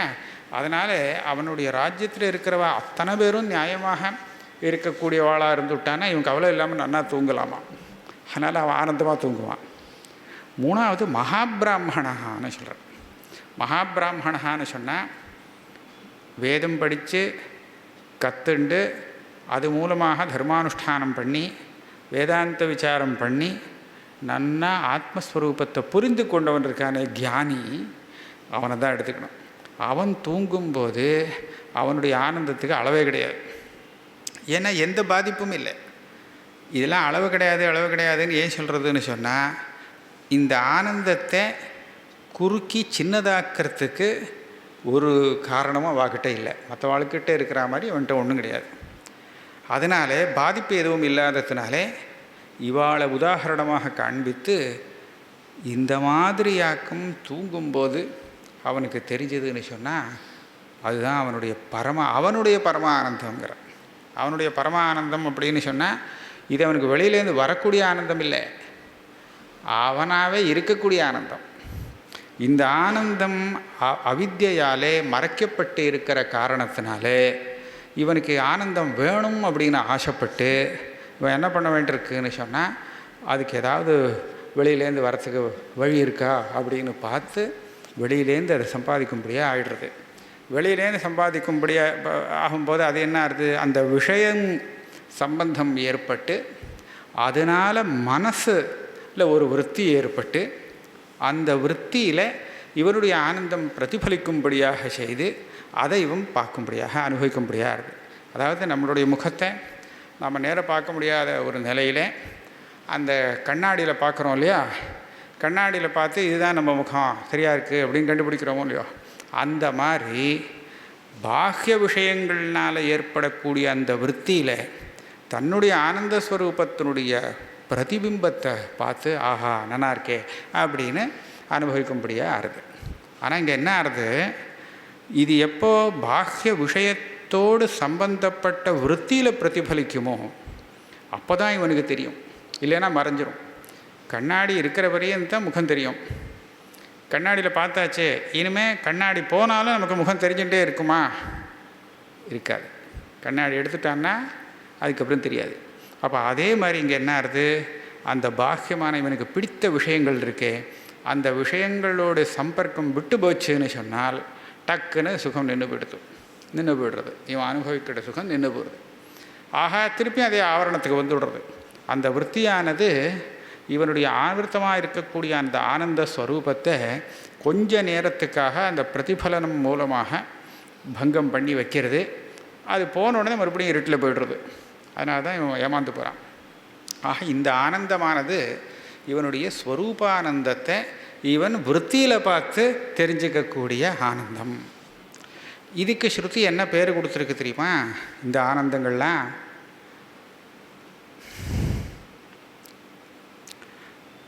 ஏதஸ்யைவ ஆனந்தஸ்ய அந்யானி பூதானி மாத்ராம் உபஜீவந்தி. மாத்ரா அப்படின்னு சொன்னால் ரொம்ப அல்பமான ஒரு லவலேசம்னு சொல்கிறோம், பிந்து அப்படின்னு வச்சுப்போம், ஒரு துளி. இந்த ஆத்மஸ்வரூபமான ஆனந்தம் இருக்கே, இந்த ஆனந்தம் ரொம்ப பெருசு, அளவில்லாதது. ஆனால் இந்த ஆனந்தத்தை பிரதிபலிக்கக்கூடிய அந்த விற்த்தி, இது இந்த ஆனந்தத்தினுடைய ஒரு துளி. ஏன்னா கண்ணாடியில் மொத்தமாக இப்போ அவ்வளோ பெரிய ஆகாசத்தை நம்மளால் பார்த்துட முடியுமா? பிரதிபலிக்காதோ இல்லையோ, அவ்வளோ பெரிய இதை பார்க்க முடியாது கண்ணாடியை விட பெருசாக இருந்ததுன்னா. அப்போ இந்த ஆனந்த ஸ்வரூபமானது கண்ணாடியா ஸ்தானத்தில் இருக்கக்கூடிய அந்த விற்த்தியில் பிரதிபலித்து ஒரு சின்ன துளியாக அனுபவிக்கப்படுகிறது. எல்லாருக்கும் சேர்த்துங்கிற ஏதஸ்யைவ ஆனந்தஸ்ய சர்வாணி பூதானி. அத்தனை பேரும் அனுபவிக்கக்கூடிய அத்தனை ஆனந்தத்தையும் எல்லாத்தையும் மொத்தமாக சேர்த்து பார்த்தா கூட ஒரு துளியாக தான் வருது, பூர்ணமான ஆனந்தமாக ஆகலை. இப்போ இந்த விதத்தில் அந்த வேதாந்தம் நிரூபணம் பண்ணக்கூடிய ஆனந்தமானது ஆத்மஸ்வரூபமாக இருக்கே தவிர வேறானதாக இல்லை. இந்த ஆனந்தத்தை அவன் கண்ணாடியில் பார்க்குற மாதிரி அந்த விற்த்தியில் பார்க்குறான், விஷயாக்கார விற்த்தியில். ஆனால் துக்கம் அப்படி இல்லை. துக்கம் வெளியிலேருந்து தான் வந்தாகணும். இவருடைய ஸ்வரூபம் துக்காத்மகமாக இல்லை. இது எப்படி அபரிச்சின்ன ஆனந்த ஸ்வரூபமாக ஆத்மா இருக்கோ, அது வெளியிலேருந்து வரலையோ, அந்த மாதிரி துக்கம் இல்லை. அது துவைத்தம் மூலமாகத்தான் இன்னொன்று வந்து சேர்ந்தாதான் துக்கம் வந்து நமக்கு தெரிய முடியும், அது அனுபவத்துக்கு வர முடியும். அப்படிங்கிறதுனால இது ஒரு ஆச்சரியமான விஷயம். துவைத்த மூலம் அஹோ துக்கம் நானியத்தஸ்யாஸ்தி பேஷஜம். சரி, துக்கம் வருதே, ஆனால் துக்கம் நமக்கு ஒன்றும் பிடிக்கிறது இல்லை, இது இஷ்டமாக இல்லை. துக்கம் வந்தால் நான் துக்கம் அனுபவிக்கணும் அப்படின்னு ஆசை வரமாட்டேங்கிறது. அதை ஏதாவது பண்ணி நிவர்த்தி பண்ணிக்கலாமே அப்படின்னு தான் தோன்றுறது. அதுக்கு ஏதாவது சரியான மருந்து உண்டா, இந்த ஔஷதம் பண்ணினா துக்கம் நிவர்த்தி ஆகிடும் அப்படின்னு சொல்கிறதுக்கு ஏதாவது சரியான மருந்து உண்டானா ஒன்றுமே கிடையாதுங்கிற. நானியத்தஸ்ய அஸ்தி பேஷஜம். வேறு எந்த மருந்தும் இல்லை, ஒரே ஒரு மருந்து இருக்குது. துக்கம் வராமல் இருக்கிறதுக்கு ஒரே ஒரு மருந்து இருக்குது. பாக்கி எந்த மருந்துனாலையும் துக்கத்தை போக்க முடியாது. இது ஒன்று தான் மருந்து. அது என்னதுன்னு சொன்னால், திருஷ்யமேதன் மிருஷா சர்வம் ஏகோகம் சித்ரசோ அமலஹா அப்படிங்கிறது தெரிஞ்சுட்டான்னா போகிறோன்ட்டு. திருஷ்யமேதத் மிருஷா. துக்கத்துக்கு ஒரு காரணம் இருக்கோ இல்லையோ, அது ஒரு திருஷ்யமாக தானே இருக்கணும். இதுதான் எனக்கு துக்கத்தை கொடுக்குறது அப்படின்னு நம்ம சொல்கிறோம் இல்லையா, இது காரணம். அதாவது நமக்கு பிடித்த விஷயம் நம்மக்கிட்ட இல்லாமல் போயிடுதோ அப்படின்னா அந்த விஷயமானது நமக்கு துக்கத்துக்கு காரணமாயிடும். பிடிக்காத விஷயம் வந்து சேர்ந்து கொடுத்தோன்னு சொன்னால் அப்போ அந்த விஷயம் நமக்கு துக்கத்துக்கு காரணமாக ஆகிடும். இப்படி தானே வரும். எப்படியா இருந்தாலும் பாஹ்யமான ஒரு விஷயந்தான் நமக்கு துக்கத்துக்கு ஹேதுவாக இருக்குது. இப்போ என்ன பண்ணணும், எந்த விஷயமானது நமக்கு துக்கத்துக்கு ஹேதுவாக காணப்படுகிறதோ அந்த திருஷ்யமானது உண்மை இல்லை அப்படின்னு தெரிஞ்சு கொடுத்தனா அப்போ கவலையப்பட வேண்டாம் இல்லையா. அதுக்கப்போ கவலை போயிடும். இப்போ துக்கமே இருக்காது, துக்கம் காணாமல் போயிடும். ஏகோகம் சித்ரதா அமலஹா. நான் ஒருத்தன், நான் எப்படி இருக்கேன், சைத்தன்ய ஸ்வரூபமாக இருக்கிறேன். அதில் எந்த விஷயமும் கலந்தது கிடையாது, விஷய சம்பந்தமே இல்லை. அப்பேற்பட்ட இந்த துக்கம் எப்படி அதில் வர முடியும் அப்பேற்பட்ட ஸ்வரூபத்தில்? துக்கத்தோடு எனக்கு என்ன சம்பந்தம்? துக்கமே வரத்துக்கு ஹேத்து காரணம் இல்லை. அப்போ எப்படி எனக்கு துக்கம் வர முடியும்? அது உண்மையே இல்லை அப்படின்னு சொன்னால், சில சமயம் துக்கத்துக்கு ஹேத்து உண்மை இல்லைன்னு தெரிஞ்சதுன்னா நமக்கு துக்கம் பறந்து போயிடும். சொப்பனத்தில் இவனுக்கு ஒரு பெரிய துக்கம் வரும்படியாக ஏதோ ஒரு சம்பவம் நடந்து போச்சு. சொப்பனத்தில் பெரிய கஷ்டத்துக்கு காரணம் ஏதோ இவனுடைய தனம் போச்சுன்னு வச்சுப்போமே, நிறைய சம்பாதிச்சு வச்சுருக்கான், அத்தனையும் எவனோ ஏமாற்றிட்டு போயிட்டான் அப்படின்னு சொப்னத்தில் வந்துடுத்து. சொப்னத்தில் மகத்தான துக்கம் வந்துடுது. அப்புறம் பார்த்தான், முடிச்சுட்டு பார்த்தா எல்லாம் சரியாக தான் இருக்குது, எப்பவும் போல தான் இருக்குது, அதெல்லாம் போய் சொப்னத்தில் பார்த்தது அப்படின்னு தெரிஞ்ச உடனே அப்பாடா சாந்தமாக இருக்குது, அந்த துக்கங்கள்லாம் காணாமல் போயிடும். ஒருத்தன் திருடிட்டு போனானே, எனக்கு துக்கம் வந்ததே, எங்கே போச்சு அந்த துக்கம் அப்படின்னு கேட்டால் அது காரணமும் போய், அதனால் அது போயிடும். காரணம் பொய்ன்னு தெரிஞ்சு கொடுத்துனா அதுக்கப்புறம் அந்த துக்கம் நிற்காது, இருக்கவே இருக்காது. அதனால் திருஷ்யமேதத்து புருஷா அப்படின்னு எப்போ புரிஞ்சுப்பானோ, இதுதான் அந்த துக்கத்தை நிவர்த்தி பண்ணக்கூடிய ஒரு மருந்துன்ட்டு.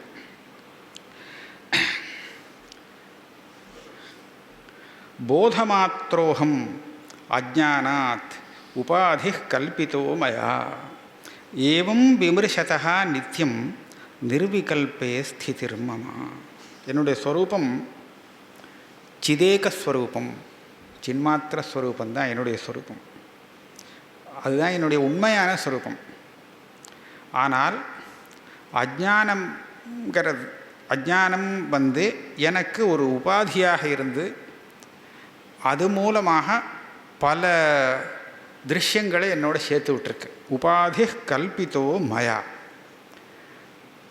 ஆக யாரை ஏமாற்றிருக்கு அந்த அஜ்ஞானம்? அதனால் ஏமாந்தவன் யார்? என்னுடைய அஜ்ஞானமும் இல்லையோ, நான் தான் ஏமாந்து போவேன். என்னுடைய அஜ்ஞானத்தால் இன்னொருத்தன் ஏமாந்து போக மாட்டான், என்னுடைய அஜ்ஞானம் என்னை ஏமாற்றும். ஆக இந்த அஜ்ஞானமானது என்ன பண்ணிது, என்ன கல்பிக்க முடியாது வச்சுருக்கு. எனக்கு கல்பித்தகனா என்ன ஒரு பிராந்தனாக ஆக்கி, பிரம பிடிச்சவனாக ஆக்கி, எனக்கு இந்த மாதிரி எல்லாம் இருக்குது, பிரபஞ்சம் சம்சாரம் பூரா இருக்குது அப்படின்னு கல்பனை பண்ணி வச்சுது. ஆனால் இதை நான் அப்போ விசாரம் பண்ணி பார்த்தேனோ, அப்போ எனக்கு தெரிஞ்சது நான் என்னுடைய ஸ்வரூபத்தில் தான் இருக்கேன். அந்த கல்பனைகள் எல்லாம் உடனே காணாமல் போயிடுத்து. ஆக நான் இருக்கிறது ஏவம் விமர்சதா நித்தியம் நிர்விகல்பே ஸ்திதிர்மமா. எக்காலத்திலையுமே என்னுடைய நிலை ஒரே மாதிரியாக தான் இருக்குது. நிர்விகல்பகமான அந்த சைத்தன்ய ஸ்வரூபமாகவே நான் இருந்து கொண்டிருக்கிறேன். எனக்கு சம்சாரம் வந்ததோ போனதோ எதுவுமே இல்லைன்னுட்டார். இப்படியாக நான் விசாரம் பண்ணும்போது எனக்கு என்ன தெரியுறதுன்னு கேட்டால், நமே பந்தோஸ்தி மோக்ஷோவா பிராந்தி சாந்தா நிராஸ்ரயா. எனக்கு பந்தமே இல்லையே. பந்தங்கிறது ஒன்று முன்னாடி இருந்தால் தானே அதுலேருந்து முக்திங்கிறது வர முடியும். பந்தமே வரல, அதனால் மோட்சம் இல்லைன்ட்டு. அப்போ என்னாச்சு, ஒரு பிரமை பந்தமாக இருக்குது அப்படின்னு ஒரு பிரமை வந்தது. அந்த பிரமை எப்படி வந்தது, அது எப்படி வந்தது அப்படின்னு யோஜனை பண்ணி பார்த்தாலும் அதுக்கு ஒன்றும் ஆசிரியம் சரியான காரணம் சொல்ல முடியல, அனிர்வச்சனீயமாக தான் இருக்குன்னு. உனக்கு எப்படி இந்த மாதிரி ஒரு பிரமை வந்தது, அதுக்கு என்ன காரணம் அப்படின்னு விசாரம் பண்ணி பார்த்தாலும் கடைசியில் ஒன்றும் சரியான ஆசிரியம் கிடைக்கல. ஆனால் ஒரு பிராந்தி வந்ததே, அது இப்போ இல்லை, சாந்தமாகிவிட்டது, அவ்வளோதான் எனக்கு பந்தமுக்தி. ஆக ஒரு பிரமை எனக்கு பந்தம் வந்துடுத்து அப்படின்னு ஒரு பிரமை, அந்த பிரமையை நிவர்த்தி பண்ணினது ஏதோ ஒரு தியானம் அதுக்கு ஒரு மருந்து கொடுத்து நிவர்த்தி பண்ணி கொடுத்து, நிவர்த்தி பண்ண உடனே சரியாக போச்சு. இப்போ எனக்கு சௌக்கியமாக இருக்கேன், என்னுடைய ஸ்வரூபத்தில் இருக்கேன். அஹோ மயி ஸ்திதம் விஸ்வம் வஸ்துதோ ந மயி ஸ்திதம். இதை முன்னாடி சொன்ன மாதிரி தான், என் விஸ்வம் உலகம் பூரா என்னிடத்துல தான் இருக்கிறது. ஆனால் உண்மையில் அந்த மாதிரி இல்லை. உண்மையாக என்னிடத்துல என்ன வந்ததுன்னு கேட்டால் ஒன்றுமே வரல. இது ஒரு ஆச்சரியம். சரீரமிதம் விஸ்வம் ந கிஞ்சிதிதி நிச்சிதம் சுத்த சின்மாத்திர ஆத்மா ச தத் கஸ்மின் கல்பனா அதுனா. கடைசியில் இது ஒரு உபசம்ஹாரம் மாதிரி. சரீரமும் சேர்த்து, சரீரத்தையும் சேர்த்து உலகம் பூரா எது நன்னால் பார்க்கப்படுகிறதோ, எனக்கு தெரியக்கூடிய அந்த விஷயம் எல்லாமே வஸ்துதா ந கிஞ்சித்து, உண்மையே இல்லை, அது இல்லவே இல்லைன்றார். அப்போ என்ன இருக்குது? சுத்த சின்மாத்திர ஆத்மாச்ச. ஆத்மா ஒன்று, அது சுத்த சைத்தன்ய ஸ்வரூபமாக இருக்குது. அப்போ எதுவும் எதுலேயுமே கல்பிக்கப்பட்டதுன்னே ஒன்று இல்லை. கல்பிக்கப்பட்டது அப்படிங்கிறது கூட அந்த அவித்யா விவகார காலத்தில் தான் சொல்லணுமே தவிர, அவித்யிலேருந்து வெளியில் வந்தாச்சுன்னா அப்புறம் ஒன்றும் இல்லை. அதுக்கப்புறம் சுத்த சின்மாத்திர ஆத்மா. ஷரீரம் ஸ்வர்க நரகௌ பந்த மோக்ஷௌ பயம் ததா கல்பனாமாத்திரமே வைத்தது கிம்மே காரியம் சிதாத்மனா. சரீரம் வந்தது. சரீரம் எப்படி வந்தது? நான் பண்ணின கர்மாவால் வந்ததுன்னு தானே சொல்லணும். புண்ணியமோ பாப்பமோ அதனால தான் எனக்கு சரீரம் வருதுன்னு சொல்லணும்.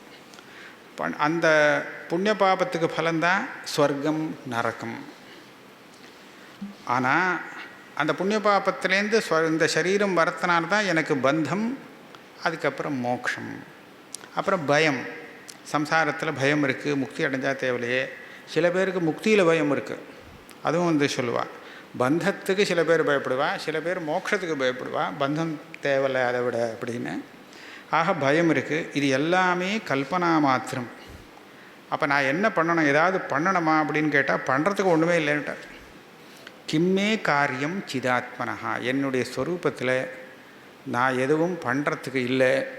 பண்ணி இதை ஏதாவது நிவர்த்தி பண்ணணுமா?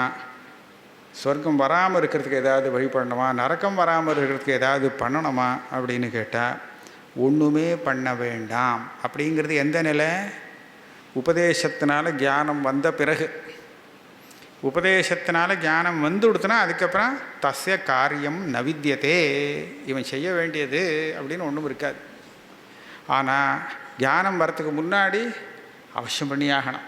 இந்த பந்தத்தை நிவர்த்தி பண்ணுறதுக்காக ஏதாவது வழி பண்ணியே ஆகணும் அப்படின்னு அந்த சமயத்தில் அவனுக்கு பிரவൃத்திக்கு காரணம். ஆக ஞானம் வந்ததுக்கப்புறம் எனக்கு ஒன்றும் பண்ண வேண்டியது இல்லைங்கிறத நம்ம முன்னாடி வச்சு விடக்கூடாது. பின்னாடி ஞானம் வந்ததுக்கப்புறம் தான் அதை வச்சுக்கணும். இப்போ சொல்கிறார், அந்த ஞானி எப்படி இருக்காங்கிறது தன்னுடைய அனுபவம் தானே அவர் சொல்கிறார். அஹோ ஜன சமூகேபி நத்வைத்தம் பஷ்யத்தோ மம அரண்யமிவ சம்வருத்தம் குவ ரதிம் கரவாண்யம். சாதாரணமாக இந்த முமுக்ஷு ஜனங்களுக்கெல்லாம் ஒரு உபதேசம் என்ன பண்ணுவான்னு கேட்டால், நீ வந்து ஜன சமூகத்துக்குள்ள மத்தியில் வாசம் பண்ணாதே அப்படின்னு சொல்லுவாள். ஏன் அப்படின்னு கேட்டால், அந்த ஜன சமூகத்தில் நமக்கு சில பேர் வந்து அனுகூலமாக இருப்பா, சில பேர் பிரதிகூலமாக இருப்பா, சில பேர் மேலே நமக்கு ஆசை வரும், சில பேர் மேலே துவேஷம் வரும், எல்லாம் வரும். இது எல்லாம் வந்து நமக்கு முக்திக்கு மோட்சத்துக்கு பிரதிபந்தகமாக அமையும். அதனால் இதெல்லாம் வராமல் இருக்கிறதுக்கு விவிக்த தேசி அப்படி விவிக்த தேச சேவி விவிக்த சேவி அப்படின்னு சொல்லுவான் கீதையில். விவிக்த சேவி அப்படின்னு சொன்னால் எங்கே எந்த ஜனங்களும் அநேகமாக நடமாட்டாலோ அந்த நடமாட்டம் இருக்காதோ அப்பேற்பட்ட ஒரு அரண்யத்தில், காட்டுக்குள்ளே, ஏதாவது ஒரு நதிக்கரையில், அந்த மாதிரி இடத்துல, குகைக்குள்ளே, அந்த மாதிரி இடத்துல நீ போய் உன்னுடைய சாதனையை பண்ணுன்னு சொல்லுவாள். ஆமாம் ஆமாம் ஆமாம் விவிக்த தேச தேவித்துவம் அப்படின்னு. இது அந்த மாதிரி இடத்துல ஜன சமூகம் அறத்திர் ஜனசம்சதி அதே தான் மனசில் வச்சுன்னு பேசுகிறேன். நிறைய ஜன கூட்டம் வந்தால் அதில் சில பேருக்கு கூட்டம் வரணும்னு ஆசைப்படுவாள் இல்லையா? உபன்யாசம் கேட்குறது கூட்டமே வரலையே அப்படின்னு தோணும். நிறைய கூட்டம் வரணும், வந்தால் தான் அவளுக்கு பிடிக்கும். அது ஜனசம்சதி ரதிகி. இதெல்லாம் வரும். இது நமக்கு வாஸ்தவமாக பிரதிபந்தகம். அத்தனை கூட்டம் வரணும் அப்படின்னு நினைக்கிறது இருக்கே, அதில் வரக்கூடிய ஒரு ரதி தான் அது இல்லையா? அது இல்லாமல் இருக்கணும்னு அங்கே சொல்கிறார் அறத்திர் ஜனசம்சதி. ஆனால் இவர் என்ன சொல்கிறார், ஜன சமூகத்திலே நான் இருந்துட்டுருக்கேன், ஆனால் எனக்கு துவைத்தம் தெரியல.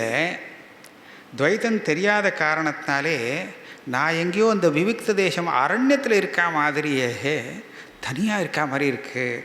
அப்படி இருக்கிறச்ச எனக்கு எங்கேயும் ரத்தி வரத்துக்கு காரணமே இல்லையே. நான் துவைத்தத்தை பார்த்தா தானே அதில் எனக்கு ஒரு ரத்தி வரும் இல்லையா? எனக்கு இந்த ஜன சமூகத்துக்கு மத்தியிலேயே இருந்து கொண்டே அந்த துவைத்தத்தை பார்க்காததுனாலே துவைத்தத்தில் ஜனசம்சதி ரத்திங்கிற ஒரு பிரதிபந்தகம் எனக்கு வரலை.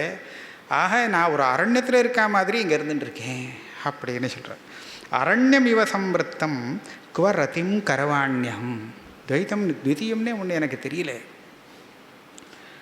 நாஹம் தேகா நமே தேகா ஜீவோ நாஹம் அஹம் ஹி சித் அயமேவ ஹி மே பந்தா ஆசீத் யா ஜீவிதே ஸ்பிருஹா.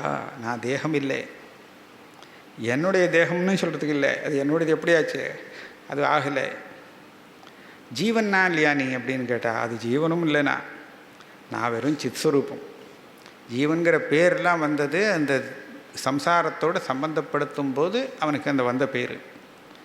எனக்கு ஒரு பந்தம் வந்ததே, அது எப்படி இருந்ததுன்னு கேட்டால், அயமேவ ஹி மே பந்தா ஆசீத் யா மே ஜீவிதே ஸ்பிருஹா. நான் ஜீவன் அப்படின்னு வச்சுண்டு ஜீவிச்சுண்டே இருக்கணும், நான் சௌக்கியமாக இருக்கணும், பந்தத்தில் கஷ்டப்படக்கூடாது அப்படின்லாம் ஒரு ஆசை இருந்ததோ இல்லையோ, அந்த ஆசை தான் ஸ்பிருஹா. அந்த ஸ்பிருஹா தான் எனக்கு பந்தமாக இருந்தது. இப்போ அது இல்லை, எல்லா காமனையும் என்னை விட்டு நிவர்த்தி ஆகிடுச்சு, அதுதான் எனக்கு பந்தம். அந்த பந்தம் இப்போது இல்லை. அஹோ புவன கல்லோலைஹி. ஒரு 3 ஸ்லோகத்தில் இந்த பிரகரணத்தில் அவர் அந்த சித் ஸ்வரூபத்தில், சித்துங்கிறது சாமானியம் இல்லை, ஆனந்த சமுத்திரமாக இருக்குது, ஒரு பெரிய சமுத்திரம். அந்த சமுத்திரத்தில் அலைகள் வரா மாதிரி இன்னும் பல காரணங்களாக காமிச்சு உதாரணத்தை காமிச்சு இந்த மாதிரியான சமுத்திர ஸ்வரூபமாக ஆனந்த சமுத்திரமாக நான் இருக்கேங்கிறது அனுபவத்தை காண்பிக்கிறார். அஹோ புவன கல்லோலைஹி விசித்திரைஹி திராக் சமுத்திதம் மயி அனந்த மகாம்போதௌ சித்தவாத்தே சமுத்தியதே. நான் ஒரு பெரிய மகா அம்போதி சமுத்திரம், பெரிய சமுத்திரமாக இருக்கேன். என்னிடத்தில் புவனங்கள், புவனன்னா லோகங்கள், இந்த லோகத்தில் இருக்கக்கூடிய அநேக விதமான பிராணிகள், அதனுடைய வேண்டிய எல்லா சமஸ்தமும் எடுத்துக்கலாம். அந்த புவனங்கிறது அலைகளாக வந்திருக்கு, காணப்படுகிறது. நான் ஒரு சமுத்திரமானால் என்னிடம் காணப்படக்கூடிய இந்த புவனங்கள் எல்லாமே என் சமுத்திரத்தில் வரக்கூடிய அலைகள் போல. இந்த அலைகள்லாம் வரத்துக்கு எந்த காற்று வேலை பண்ணுறது? காற்றடித்தா தானே அசையும், அலை வரும். சித்தவாத்தே சமுத்தியதே. என்னுடைய சித்தங்கிறது பெரிய சூறாவளியாக அடிக்கிறது காற்று. இந்த சித்தம் எப்போ வேலை பண்ணிகிட்டு இருக்கோ அப்போ இத்தனை அலைகள் என்னிடத்திலே வருகிறது அப்படின்னு. அதே சமயத்தில் அது எப்போ சாந்தமாகுமோ, அடுத்த ஸ்லோகத்தில் மயி அனந்த மகாம்போதௌ சித்தவாத்தே பிரசாமியதி அபாக்யா ஜீவவணிஜா ஜெகத்போதோ வினேஸ்வரா. இந்த சித்தமானது சாந்தமாயிடுத்தோ, இந்த சூறாவளி காத்து சாந்தமாயிடுத்தோன்னு சொன்னால், இந்த ஜீவாத்மா தான் அங்கே அந்த பெரிய ஒரு வணிக் வியாபாரி. அவன் இந்த சமுத்திரத்தில் பெரிய கப்பலில் ஏதோ வியாபாரத்துக்கு போயிட்டுருக்கான். அந்த ஜகத்து தான் அந்த கப்பலாம். இந்த ஜகத்தை ஒரு கப்பலாக வச்சுட்டு ஜீவன் அதை வச்சு உபயோகப்படுத்திட்டு ஏதோ சம்பாதிச்சுட்டு இருக்கான். அந்த ஜெகத்போதமானது அங்கேயே மூழ்கிடுறது. இது ஆச்சரியம். சாதாரணமாக வாத்தம் அடித்தா, காற்று அடித்தால் அந்த புயலில் கப்பல் மூழ்கும் இல்லையா? காற்று சாந்தமாகிடுதுன்னா சௌக்கியமாக போகும். இங்கே வேறு மாதிரியாக இருக்குது. இந்த சித்தமானது சூறாவளியாக அடிக்கும்போது அந்த ஜகத்துங்கிறது அலையாக அதில் வந்துகிட்டே இருக்குது. அது சாந்தமாகிடுதுன்னு சொன்னால் இந்த கப்பல் மூழ்கி போய்டுறதுங்கிறது, ஜகத்துங்கிற இந்த கப்பலே மூழ்கி போய்டுறது. வினஸ்வரா மயி அனந்த மகாம்போதௌ ஆச்சரியம் ஜீவ வீச்சய உத்யந்தி கனந்தி கேலந்தி பிரவிசந்தி ஸ்வபாவதா. இதான் கடைசி ஸ்லோகம். இதில் இந்த அனந்தமான பெரிய அந்த சமுத்திரமாக இருக்கக்கூடிய என் ஸ்வரூபத்திலே இது ஆச்சரியம். ஜீவராசிகள் வீச்சின தரங்கம், அலைகளாக வந்து ஒரு அலை ஒரு நிறைய உண்டாகிறது. உத்யந்தினா கிளம்புகின்றன, நிறைய தரங்கங்கள், ஜீவராசியான தரங்கங்கள் கிளம்புகின்றன. அந்த ஜீவராசிகளுக்குள்ளே ஒன்றுக்கொன்று மோதிக்கொள்கின்றன. கனந்தி கேலந்தி விளையாடுகின்றன. அப்புறம் பார்த்தா பிரவிசந்தி சுபாவத்தா காணாமல் போயிடுறது, லயமாகிடுறது அப்படின்னு இந்த 2வது பிரகரணத்தில் ஜனகர் அஷ்டாவக்ரனுக்கு சிஷ்யராக இருந்துட்டு அவருடைய உபதேசத்தினால தான் கத்துண்ட அனுபவத்தை அவருக்கு சொல்லி காமிக்கிறாராம். குருக்கு சந்தோஷம். இருந்தாலும் இவரை இன்னொரு தடவை சில கேள்விகளை கேட்டு ஒரு குழப்பணும் அப்படின்னு பார்த்துருக்காரு. இந்த மாதிரி உபநிஷத்துலேயும் உண்டு. எல்லாம் உபதேசம் பண்ணிவிட்டு சொல்கிறார், எதி மன்யசே சுவேதேதி, நான் சொல்லி கொடுத்தேன் உனக்கு நன்னா புரிஞ்சுடுத்து அப்படின்னு நினைக்கிறியா? அப்படின்னா இன்னும் கொஞ்சம் விசாரமானோன்னு அர்த்தம். நன்னா புரிஞ்சுதுன்னு சொன்னால் உனக்கு புரியலேன்னு எனக்கு சந்தேகம்ப்பா, நீ அதனால் இன்னும் நன்னா விசாரம் பண்ணி பார்க்கணும், இன்னொருத்தர் படிக்கணும் அப்படின்ட்டார். அந்த மாதிரி மறுபடியும் கருணை தான் காரணம். அவன் சரியாக புரிஞ்சுக்கணுமே, அவனுடைய ஞானம் திருடமாக இருக்கணுமே அப்படிங்கிறது அந்த ஆச்சாரியாளுடைய கருணை. சரியாக வரணுமே, அதுக்காக திருப்பி தத் விஜான பரீட்சார்த்தம்ங்கிறார். அவன் தெரிஞ்சுட்ட என்கிட்டேருந்து கற்றுன்றதை பரீட்சை பண்ணி பார்க்கணுமா, சரியாக இருக்க கற்றுட்டுருக்கானா அப்படின்னு, அதுக்காக சொல்கிறாராம். ஆமாம், குருகுங்கிறதுக்கு.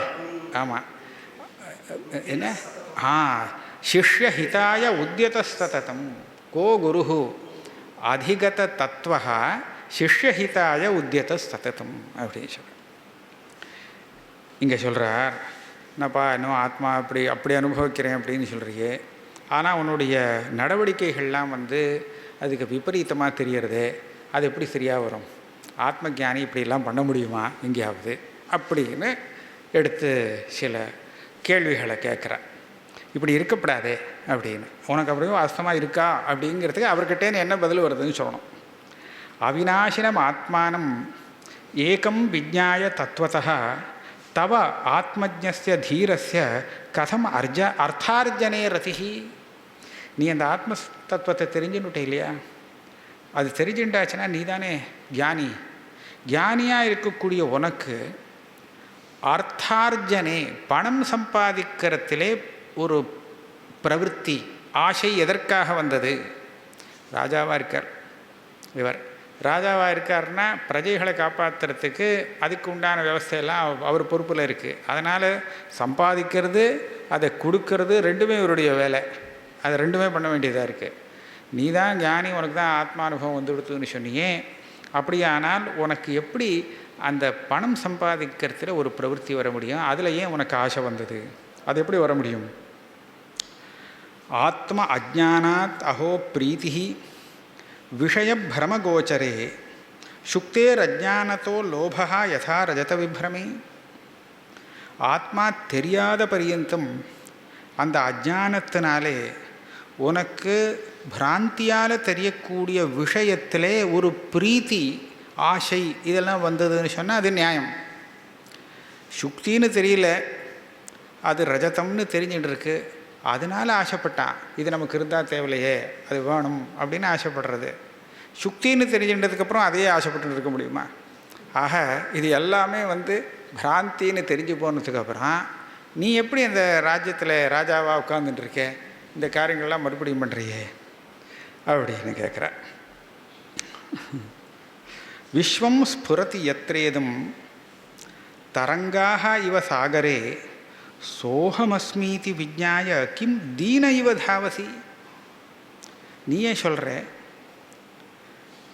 அந்த சமுத்திரத்தில் அலைகள் போல சமுத்திரமாக இருக்கக்கூடிய என்னுடைய ஸ்வரூபத்திலே இந்த உலகமே பாசிக்கிறது அப்படிங்கிறத நீ தெரிஞ்சுண்டு, அந்த ஸ்வரூபந்தான் நான் அப்படிங்கிறத தெரிஞ்சுட்டதுக்கப்புறம் தீனன், ஒரு தீனன்னு சொன்னால் ஒரு ஆசையோடு ஒரு விஷயத்தை அடையணுங்கிற ஆசையோடு இருக்கானே அவன் தான் தீனன்.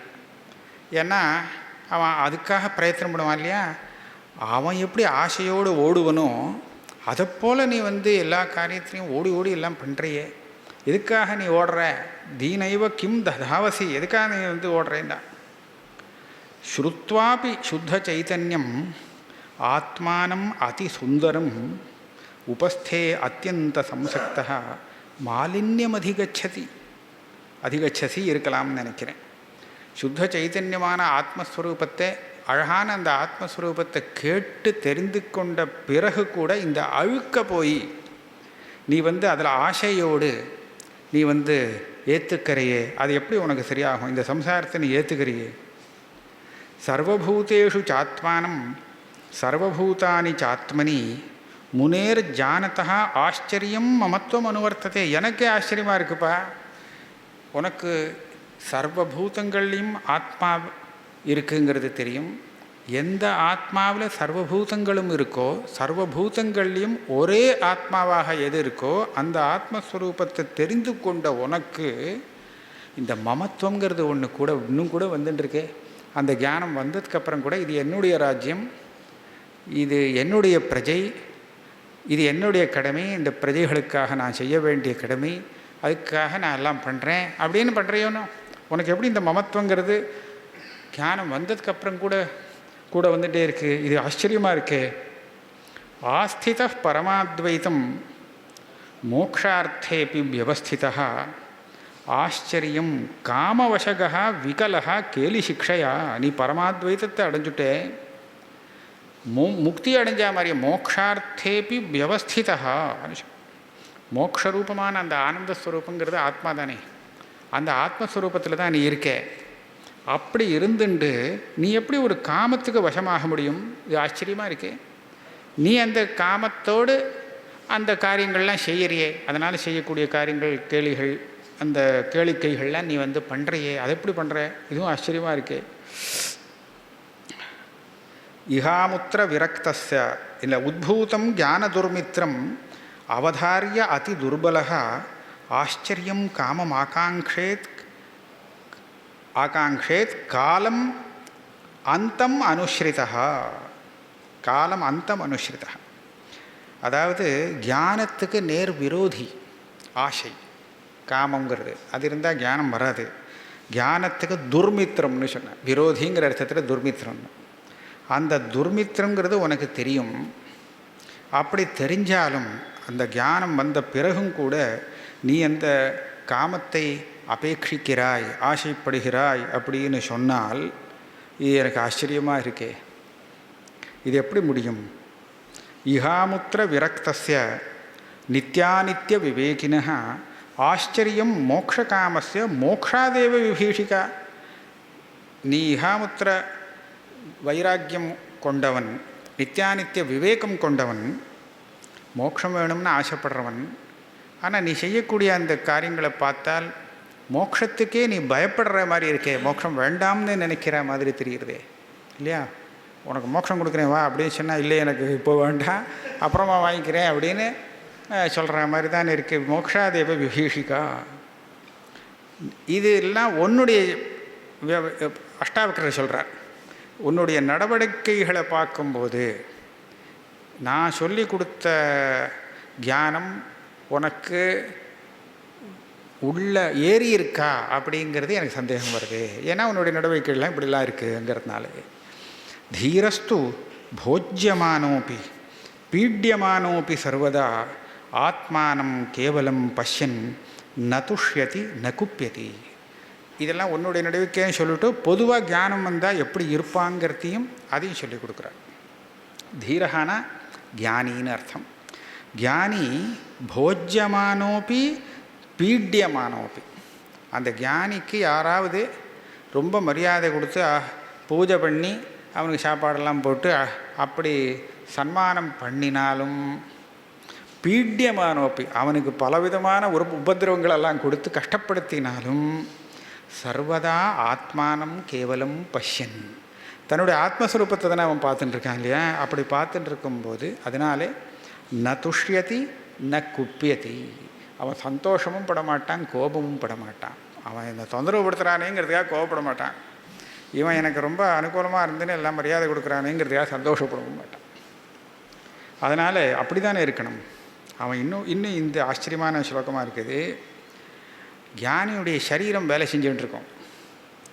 அப்போ ஞானி அதை எப்படி பார்க்குறான்னா, சேஷ்டமானம் ஷரீரம் ஸ்வம் பஷ்யதி அந்நிய சரீரவத்து சம்ஸ்தவே சாப்பி நிந்தாயாம் கதம் க்ஷுப்ஹேன் மகாசய. அந்த ஞானி இருக்கானே, மற்றவாள் வேறு இன்னொருத்தன் ஒரு சரீரத்தோடு இருந்துட்டு வேலை செஞ்சிட்ருக்கான். அவன் யாரோ, அவனுடைய சரீரம் எப்படி வேலை செய்கிறதோ அதே மாதிரி தன்னுடைய சரீரத்தை அவன் பார்க்குறான். அதே மாதிரி பார்க்குறான்னா என்ன அர்த்தம்?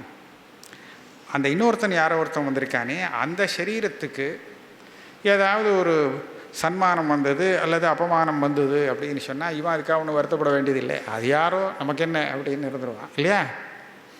இவனுடைய சரீரத்தை அவன் அப்படி பார்க்கும்போது அந்நிய சரீரவத்து வேறு இன்னொருத்தனுடைய சரீரம் போல் தன்னுடைய சரீரத்தை அவன் பார்க்கும்போது யார் என்ன நிந்த பண்ணினாலும் பூஜித்தாலும் அந்த சரீரத்தை தானே பண்ண போகிறா.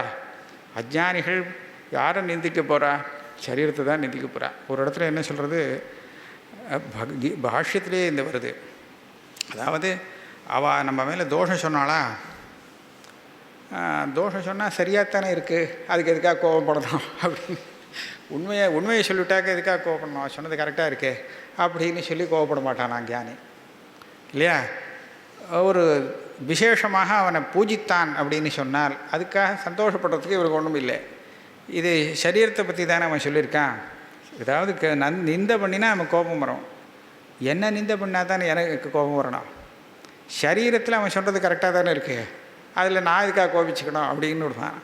அந்த மாதிரி தன்னுடைய சரீரத்தையே வேறு இன்னொருத்தனுடைய சரீரத்தமாக நினச்சி அது செய்யக்கூடிய வேலையை இவன் சாட்சியாக இருந்து பார்த்து கொண்டு இருக்கிறதுனாலே அந்த சரீரத்துக்கு ஏதாவது ஒரு ஸ்தோத்திரமோ இல்லை ஒரு நிந்தையோ ஏற்பட்டால் இவன் எப்படி அதுக்காக கவலைப்படணும்?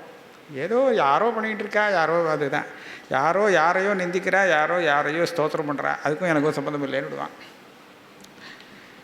தன்னுடைய சரீரம் பண்ணக்கூடிய காரியமே பரத்தையார் சரீரம் பண்ணக்கூடிய காரியத்துக்கு சமானமாக தன்னுடைய சரீரத்தை அவன் பார்க்குறான் அப்படின்னு. மாயாமாத்திரம் இதம் விஸ்வம் பஷ்யன் விகத கௌதுகா அப்பி சந்நிஹிதே மிருத்யு கதம் திரஸ்யதி தீரதீஹி. இந்த விஸ்வம் மாயா மாத்திரம், இது வெறும் மாயை அப்படிங்கிறத பார்த்துட்டானே ஆனால் அவனுக்கு பக்கத்திலே மிருத்யு நின்றுட்டு இருந்தாலும் இவன் பயப்பட மாட்டான். ஏன்னா மிருத்யு இவனுக்கு இந்த பொய்யானது அப்படின்னு தெரிஞ்சுடுச்சுன்னா அதுக்கப்புறம் பயப்படுறதுக்கு அவனுக்கு காரணம் இல்லை. அபிசந்நிஹிதே மிருத்யு கதம் திரஸ்யதி, இவன் எப்படி பயப்படுவான்? தீரதீஹி நிஸ்பிருகம் மானசம் யஸ்ய நைராஷ்யேபி மகாத்மனः தஸ்ய ஆத்மஜான திருப்தஸ்ய துலனா கேன ஜாயத்தே. எவனுடைய மனசில் ஸ்பிருஹா ஆசை இல்லையோ, பிரஜகாதி யதா காமான் சர்வான் பார்த்த மனோகதான் அப்படின்னு அவனுடைய மனசில் இருக்கக்கூடிய ஆசைகள் எல்லாம் நிவர்த்தி ஆகிடுச்சு. அதான் நிஸ்பிருகம் மானசம் யஸ்ய நைராஷ்யேபி. எனக்கு ஆசையெல்லாம் போகணுங்கிற ஆசை கூட இப்போ இல்லை. இது ஒரு ஆசை இருக்குமோ இல்லையோ, ஏகப்பட்ட ஆசை இருக்குது, இந்த ஆசையெல்லாம் தீர்ந்து போச்சுன்னா சரியாக இருக்கும் அப்படின்னு அந்த ஆசை கூட இப்போ இல்லையா. நைராஷ்யேபி மகாத்மனः தஸ்ய ஆத்மஜான திருப்தஸ்ய, அந்த மகாத்மா ஆத்மஜானத்தினாலேயே திருப்தமாக இருக்கான். அவனுக்கு வேறு எதுவுமே வேண்டியதில்லை, அவனுக்கு பூர்ணமான திருப்தி இதிலேயே இருக்குது. அவனுடைய அந்த திருப்திக்கு உபமானம் உண்டா? துலனா கேன ஜாயத்தே. அதுக்கு ஒரு ஈடு எதையும் ஈடாக காமிக்கிறதுக்கு முடியாது. ஸ்வபாவாதேவ ஜானானஹ திருஷ்யமேதன்ன கிஞ்சன இதங்கிராஹ்யம் இதம் தியாஜ்யம் சகிம் பஷ்யதி தீரதீஹி. ஏதோ மாயால் இந்த திருஷ்யெல்லாம் தெரிகிறது அப்படின்னு பார்க்குறவனுக்கு இது நம்ம எடுத்துக்க வேண்டியது, இதை நம்ம விட வேண்டியது, தவிர்க்க வேண்டியது அப்படிங்கிற அந்த பேதம் கூட இருக்காது. ஏன்னா ரெண்டுமே பொய்யான அந்த சுக்தி ரூபியம் இருக்குது.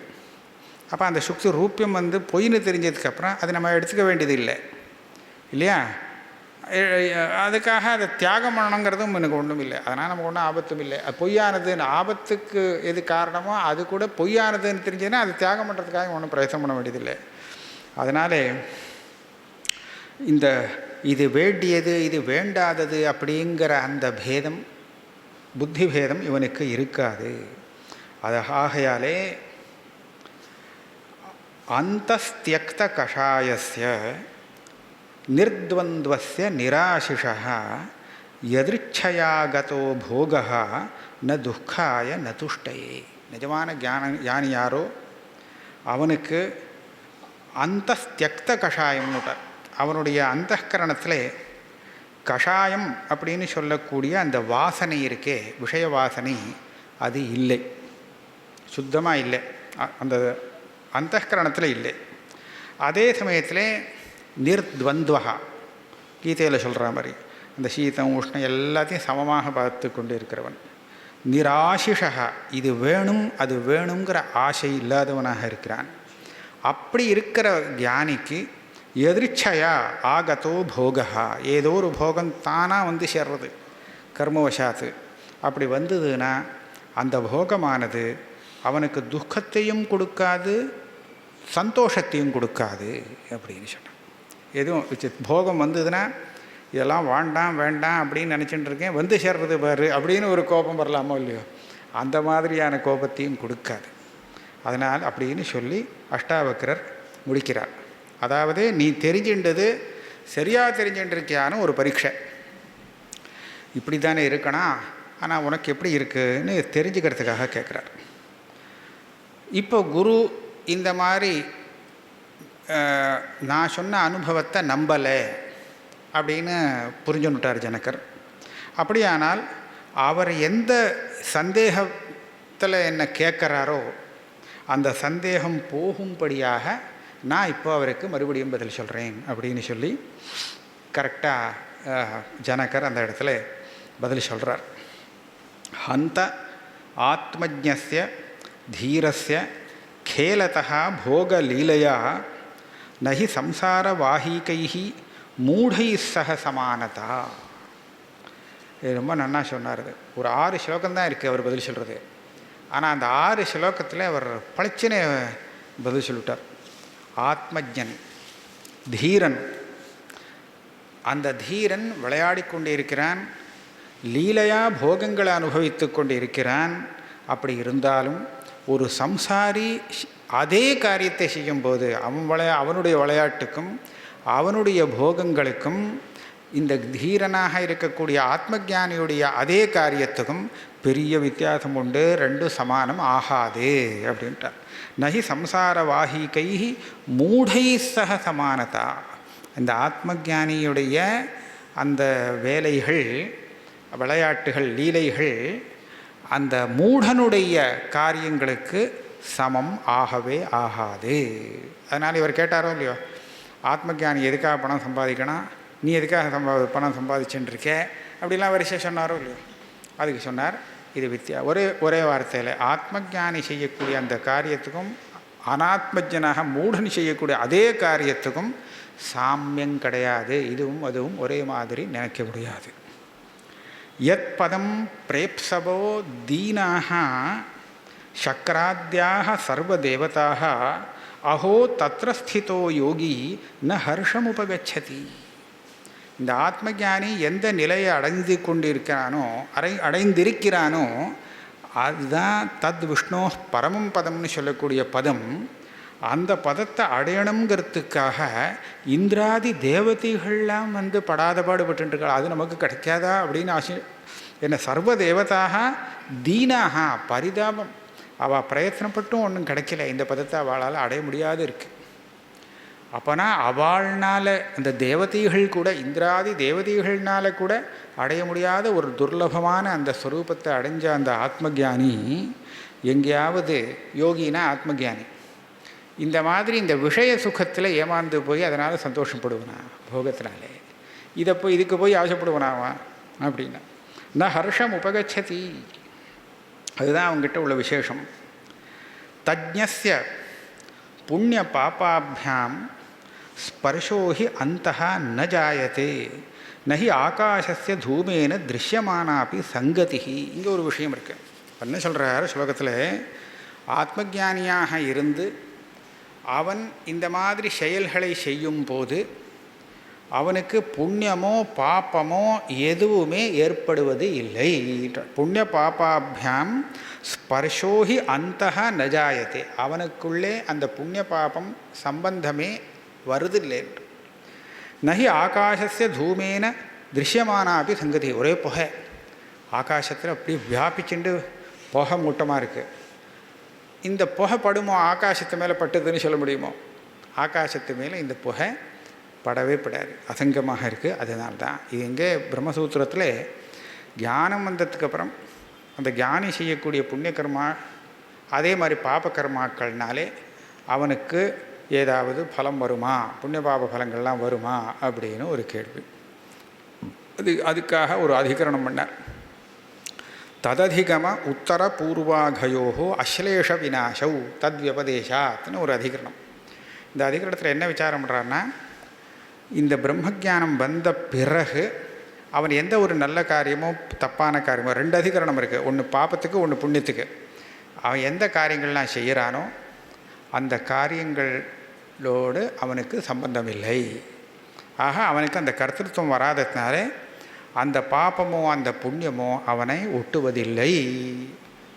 அஸ்லேஷ விநாசௌ அப்படிங்கிறார். அஸ்லேஷம் அப்படிங்கிறதுக்கு என்ன அர்த்தம்னா ஒட்டுதல் இல்லைன்னு அர்த்தம். இவன் என்ன காரியங்களை செய்கிறானோ அந்த காரியத்தோடு இவனுக்கு ஒட்டுதல் இல்லை. விநாசம் எதுக்குன்னா, தியானம் வரத்துக்கு முன்னாடி பண்ணி வச்சுருந்தானே, அப்போ ஒட்டுதல் இருந்தோ இல்லையோ, அப்போ அந்த சமயத்தில் பண்ணி வச்சதெல்லாம் என்ன ஆகும்னா விநாசம்.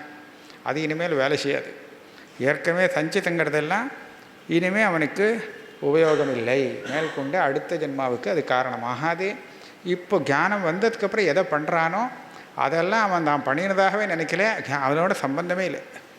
அவனுக்கு அவனுடைய வேலைகள் எப்படி நடக்கிறதுனா, அந்த சூக்ஷ்ம சரீரம் ஸ்தூல சரீரம் இதுக்கு முன்னாடி எப்படி பழக்கப்பட்டு இருக்கோ அந்த பழக்கத்தின் பேரில் அதை மாற்றாமல் அது பாட்டுக்கு நடந்துட்டுருக்கு, அது வேலை பண்ணிட்டுருக்கு. ஆனால் ஞானி அதை தான் செய்ததாக எண்ணம் கொண்டவனாக இல்லை. ஆகையால் இவனுக்கும் அதுக்கும் சம்பந்தம் இல்லை அப்படிங்கிறது சொல்லியிருக்கு. ஆத்மை வேதம் ஜகத் சர்வம் ஜாத்தம் ஏன மகாத்மனா எதிர்ச்சயா வர்த்தமானம் தம் நிஷேத்தும் க்ஷமேத கஹா. இது ஒரு நல்ல யுக்தி தான். எல்லாமே ஆத்மஸ்வரூபந்தான், உலகம் பூரா இந்த ஆத்மா தான் அப்படிங்கிறத இந்த மகாத்மா தெரிந்து கொண்டு விட்டான். அப்படி தெரிஞ்சின்றதுக்கப்புறம் இவன் எப்படி இவனுடைய சரீரம் எந்த மாதிரியோ நடக்கிறது, அது வேலை பண்ணுறது அப்படின்னு சொன்னால் இதை யார் தடுக்க முடியுங்கிறார். நிஸ்திரைகுண்யே பதி விசரதாம் கோ விதி கோ நிஷேதா. சுகாஷ்டகம்னு சுகர் உபதேசம் பண்ணக்கூடிய ஒரு 8 ஸ்லோகம் 9 இருக்குதுன்னு நினைக்கிறேன், 8 ஸ்லோகம் வருது. அதில் இந்த மாதிரி வரும். அந்த ஆத்மஜானி தேகத்திலேருந்து தன்னை பிரித்து தனியாக தெரிந்து கொண்டவன், அவன் எப்படியோ ஒரு விதத்தில் அவனுடைய தேகங்கள் வேலை செஞ்சுட்டுருக்கு. அது அவனோட சம்பந்தப்படாத விஷயம். ஏன்னு கேட்டால் அவன் நிஸ்திரைகுண்யே பதி விசரதான். இந்த திரைகுண்யம்ங்கிறது சத்துவம் ரஜஸ் தமசுங்கிறது 3 குணங்கள். உலகத்தில் இருக்கக்கூடிய அத்தனை விஷயமும் அந்த 3 குணங்களோடு சம்பந்தப்பட்ட விஷயந்தான். இதோட சம்பந்தப்படாத விஷயங்கிறது ஒன்றே ஒன்று தான், ஆத்மஸ்வரூபம். அந்த ஆத்மஸ்வரூபத்தில் அவன் சஞ்சாரம் பண்ணிகிட்டு இருக்கான் ஞானி. அவன் இந்த உலகத்தை விட்டு வெளியில் வந்துட்டான். வெளியில் பார்க்குறதுக்கு அவனுடைய சரீரங்கள் அது குணா குணேஷு வர்த்தந்தே அப்படிங்கிற ரீதியிலே அது எப்பவும் போல் நடந்துகிட்ருக்கு, வேலைகள் நடந்துகிட்ருக்கு. ஆனால் இவாளுக்குன்னு பார்த்தோன்னா இந்த ஆத்மஜானிக்கு விதியும் கிடையாது, நிஷேதமும் கிடையாது. அதாவது சாஸ்திரம் யாருக்கு என்று சொல்லி தான் விதிக்கிறது.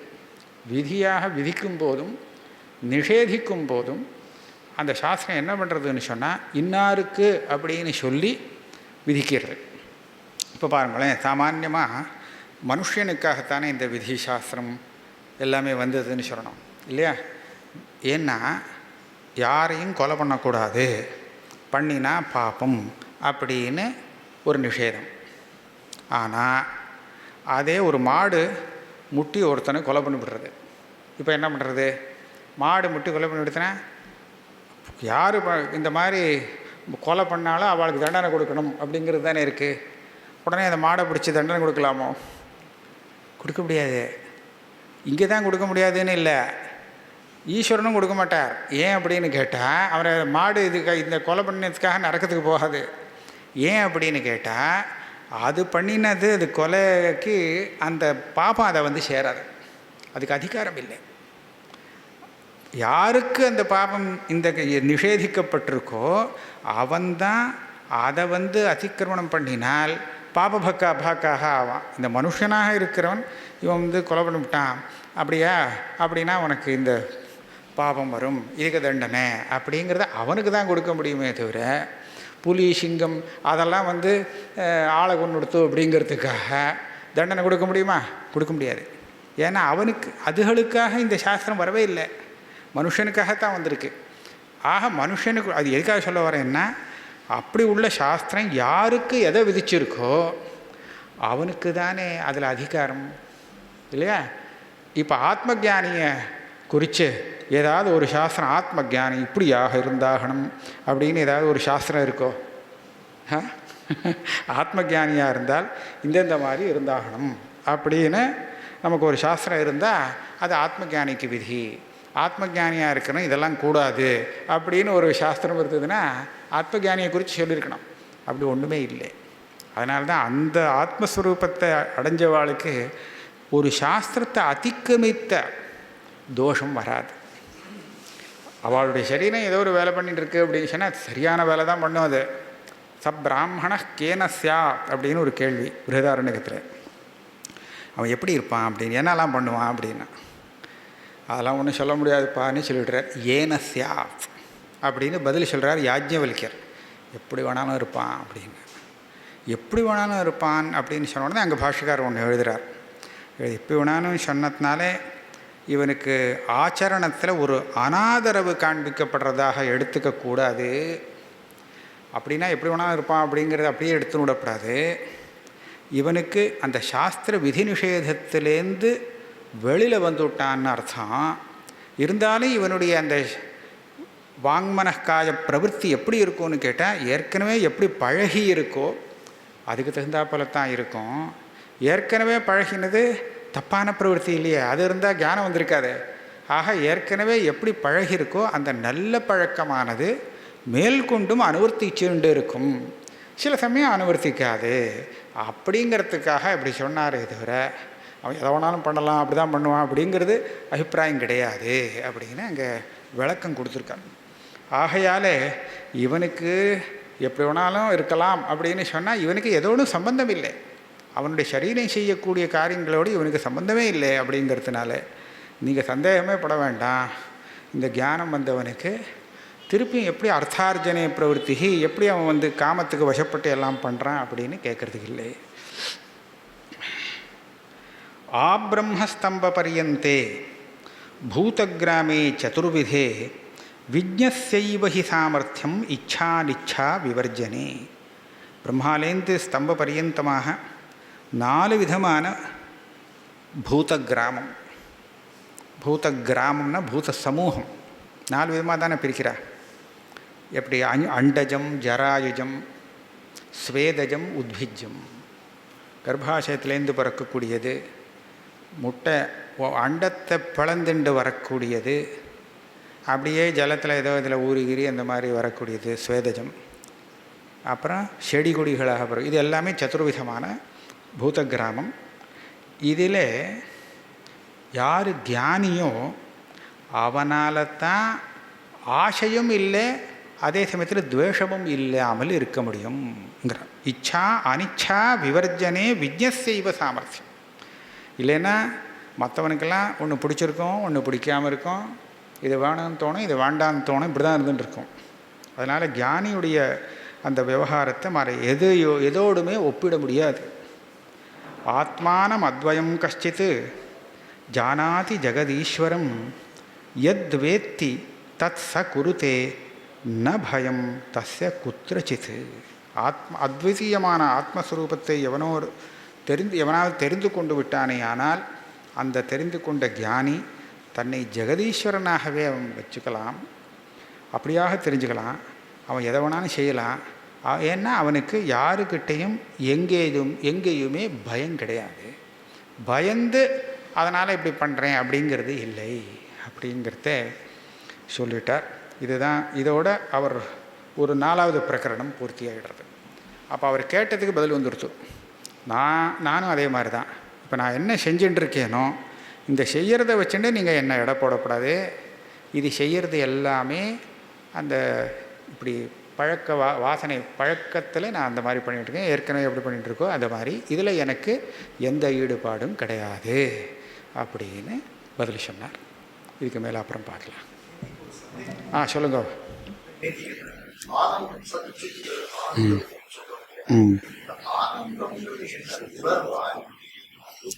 சொல்கிறேன் கேளுங்க. இந்த ஆனந்தங்கிறது என்ன அப்படின்னு கேட்டால், நமக்கு எதை நாம் ஆசைப்படுறோமோ, நம்ம ஆசைப்படுறோம் இல்லையா, ஏதோ ஒன்று வேணும்னு, அந்த ஆசைப்படுவது எதற்காக அப்படின்னு கேட்டுட்டே வாங்க. எதற்காகன்னு கேட்கும்போது எங்கே எதற்காகன்னு கேட்க முடியாத போகுமோ அதுதான் ஆனந்தம்னு சொல்லியிருக்கேன். இந்த ஒரு பரிஷ்காரம் வேறு பண்ணி அதை சொல்லுவாள். இப்போ நமக்கு ஏதோ ஒரு இடம் வேண்டியிருக்கு. எதுக்காக? நான் சௌக்கியமாக வாசம் பண்ணணும் அப்படிங்கிறதுக்காக. சௌக்கியமாக நீ எதுக்காக வாசம் பண்ணணும் அப்படின்னு கேட்டாக்க இந்த கேள்வி வரலாமோ இல்லையா? எதுக்காக நீ சௌக்கியமாக இருக்கணும் அப்படின்னு. இல்லையே சௌக்கியமாக தான் இருக்கணும் அப்படின்னு தானே சொல்லுவோம். இதுக்காக நான் சௌக்கியமாக இருக்கணும் அப்படின்னு நினைப்போமா? நினைக்க மாட்டோம். அப்போ அந்த சௌக்கியம் எதற்காக நாம் விரும்புகிறோம் அப்படின்னு கேட்குறோமே, கேட்போமா? கேட்க மாட்டோம். சௌக்கியமாக இருக்கிறது எதற்காக அப்படின்னு கேள்வி எங்கே வராதோ அதுதான் சுகத்தினுடைய லட்சணமாக சொல்லப்பட்டிருக்கு. பாக்கியெல்லாம் அதுக்கு சாதனம். முதல்ல எனக்கு எதில் ஆசை வருதுன்னு சொன்னால் ஆனந்தத்தில் ஆசை வருது.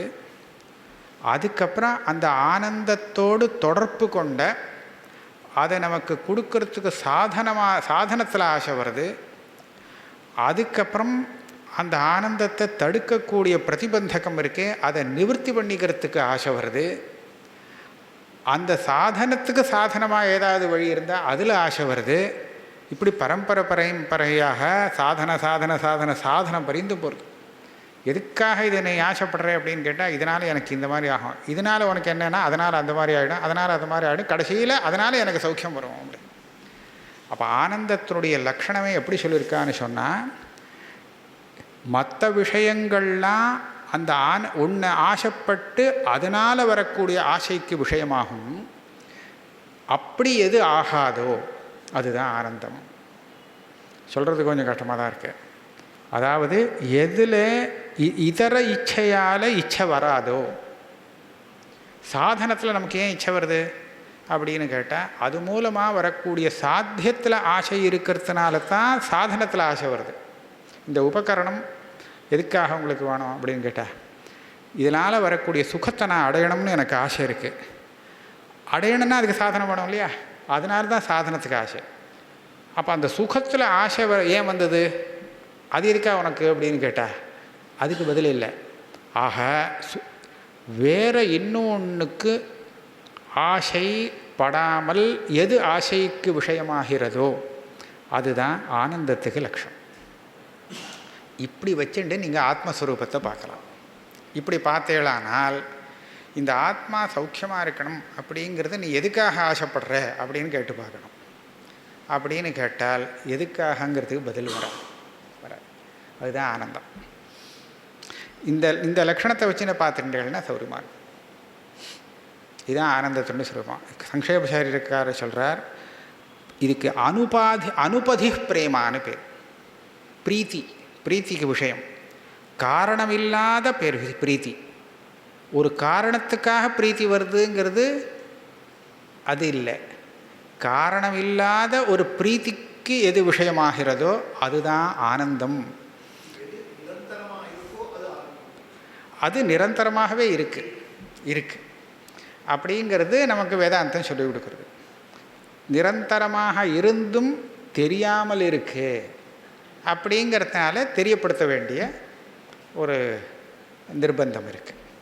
பிரேமா அனுபாதிஹி அசுகாத்மனி நோபலப்தா சஹா பிரத்யகாத்மனி கிருமேரப்பி நித்திய சித்தகாங்கிற.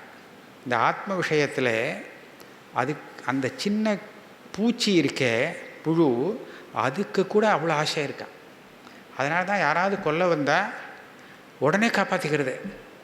கொண்டுட்டா நல்லது தானே, இந்த ஜென்மா என்ன வேஸ்ட்டு அப்படின்னு சொல்லி போனால் போகிறது, நல்லது தானே, உபகாரம் பண்ணுறான்னு நினைக்கிறது இல்லை. இவ்வளோ கஷ்டமாக இருக்கேன்னு காப்பாற்றிக்கணும் ஆத்மாவை அப்போ அந்த ஆத்மஸ்வரூபத்தில் அதுக்கு ஒரு பிரீத்தி இருக்குது பார்த்தீங்களா? அது ஏன் அந்த பிரீத்தி இருக்குதுன்னு சொன்னால் காரணம் சொல்ல முடியாத பிரீத்தி. அதுலேருந்து இந்த ஆத்மஸ்வரூபம் ஆனந்தம்ங்கிறத கண்டுபிடிக்கலாம்.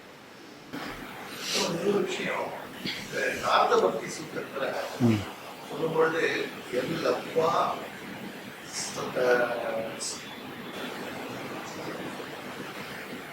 கிருத்தோபவதி முத்தோபவதி அப்படின்னு சித்தோபவதி அப்படின்னு சொல்றாரு. அப்புறம் பிராப்தியன்னு வேற சொல்றாரு.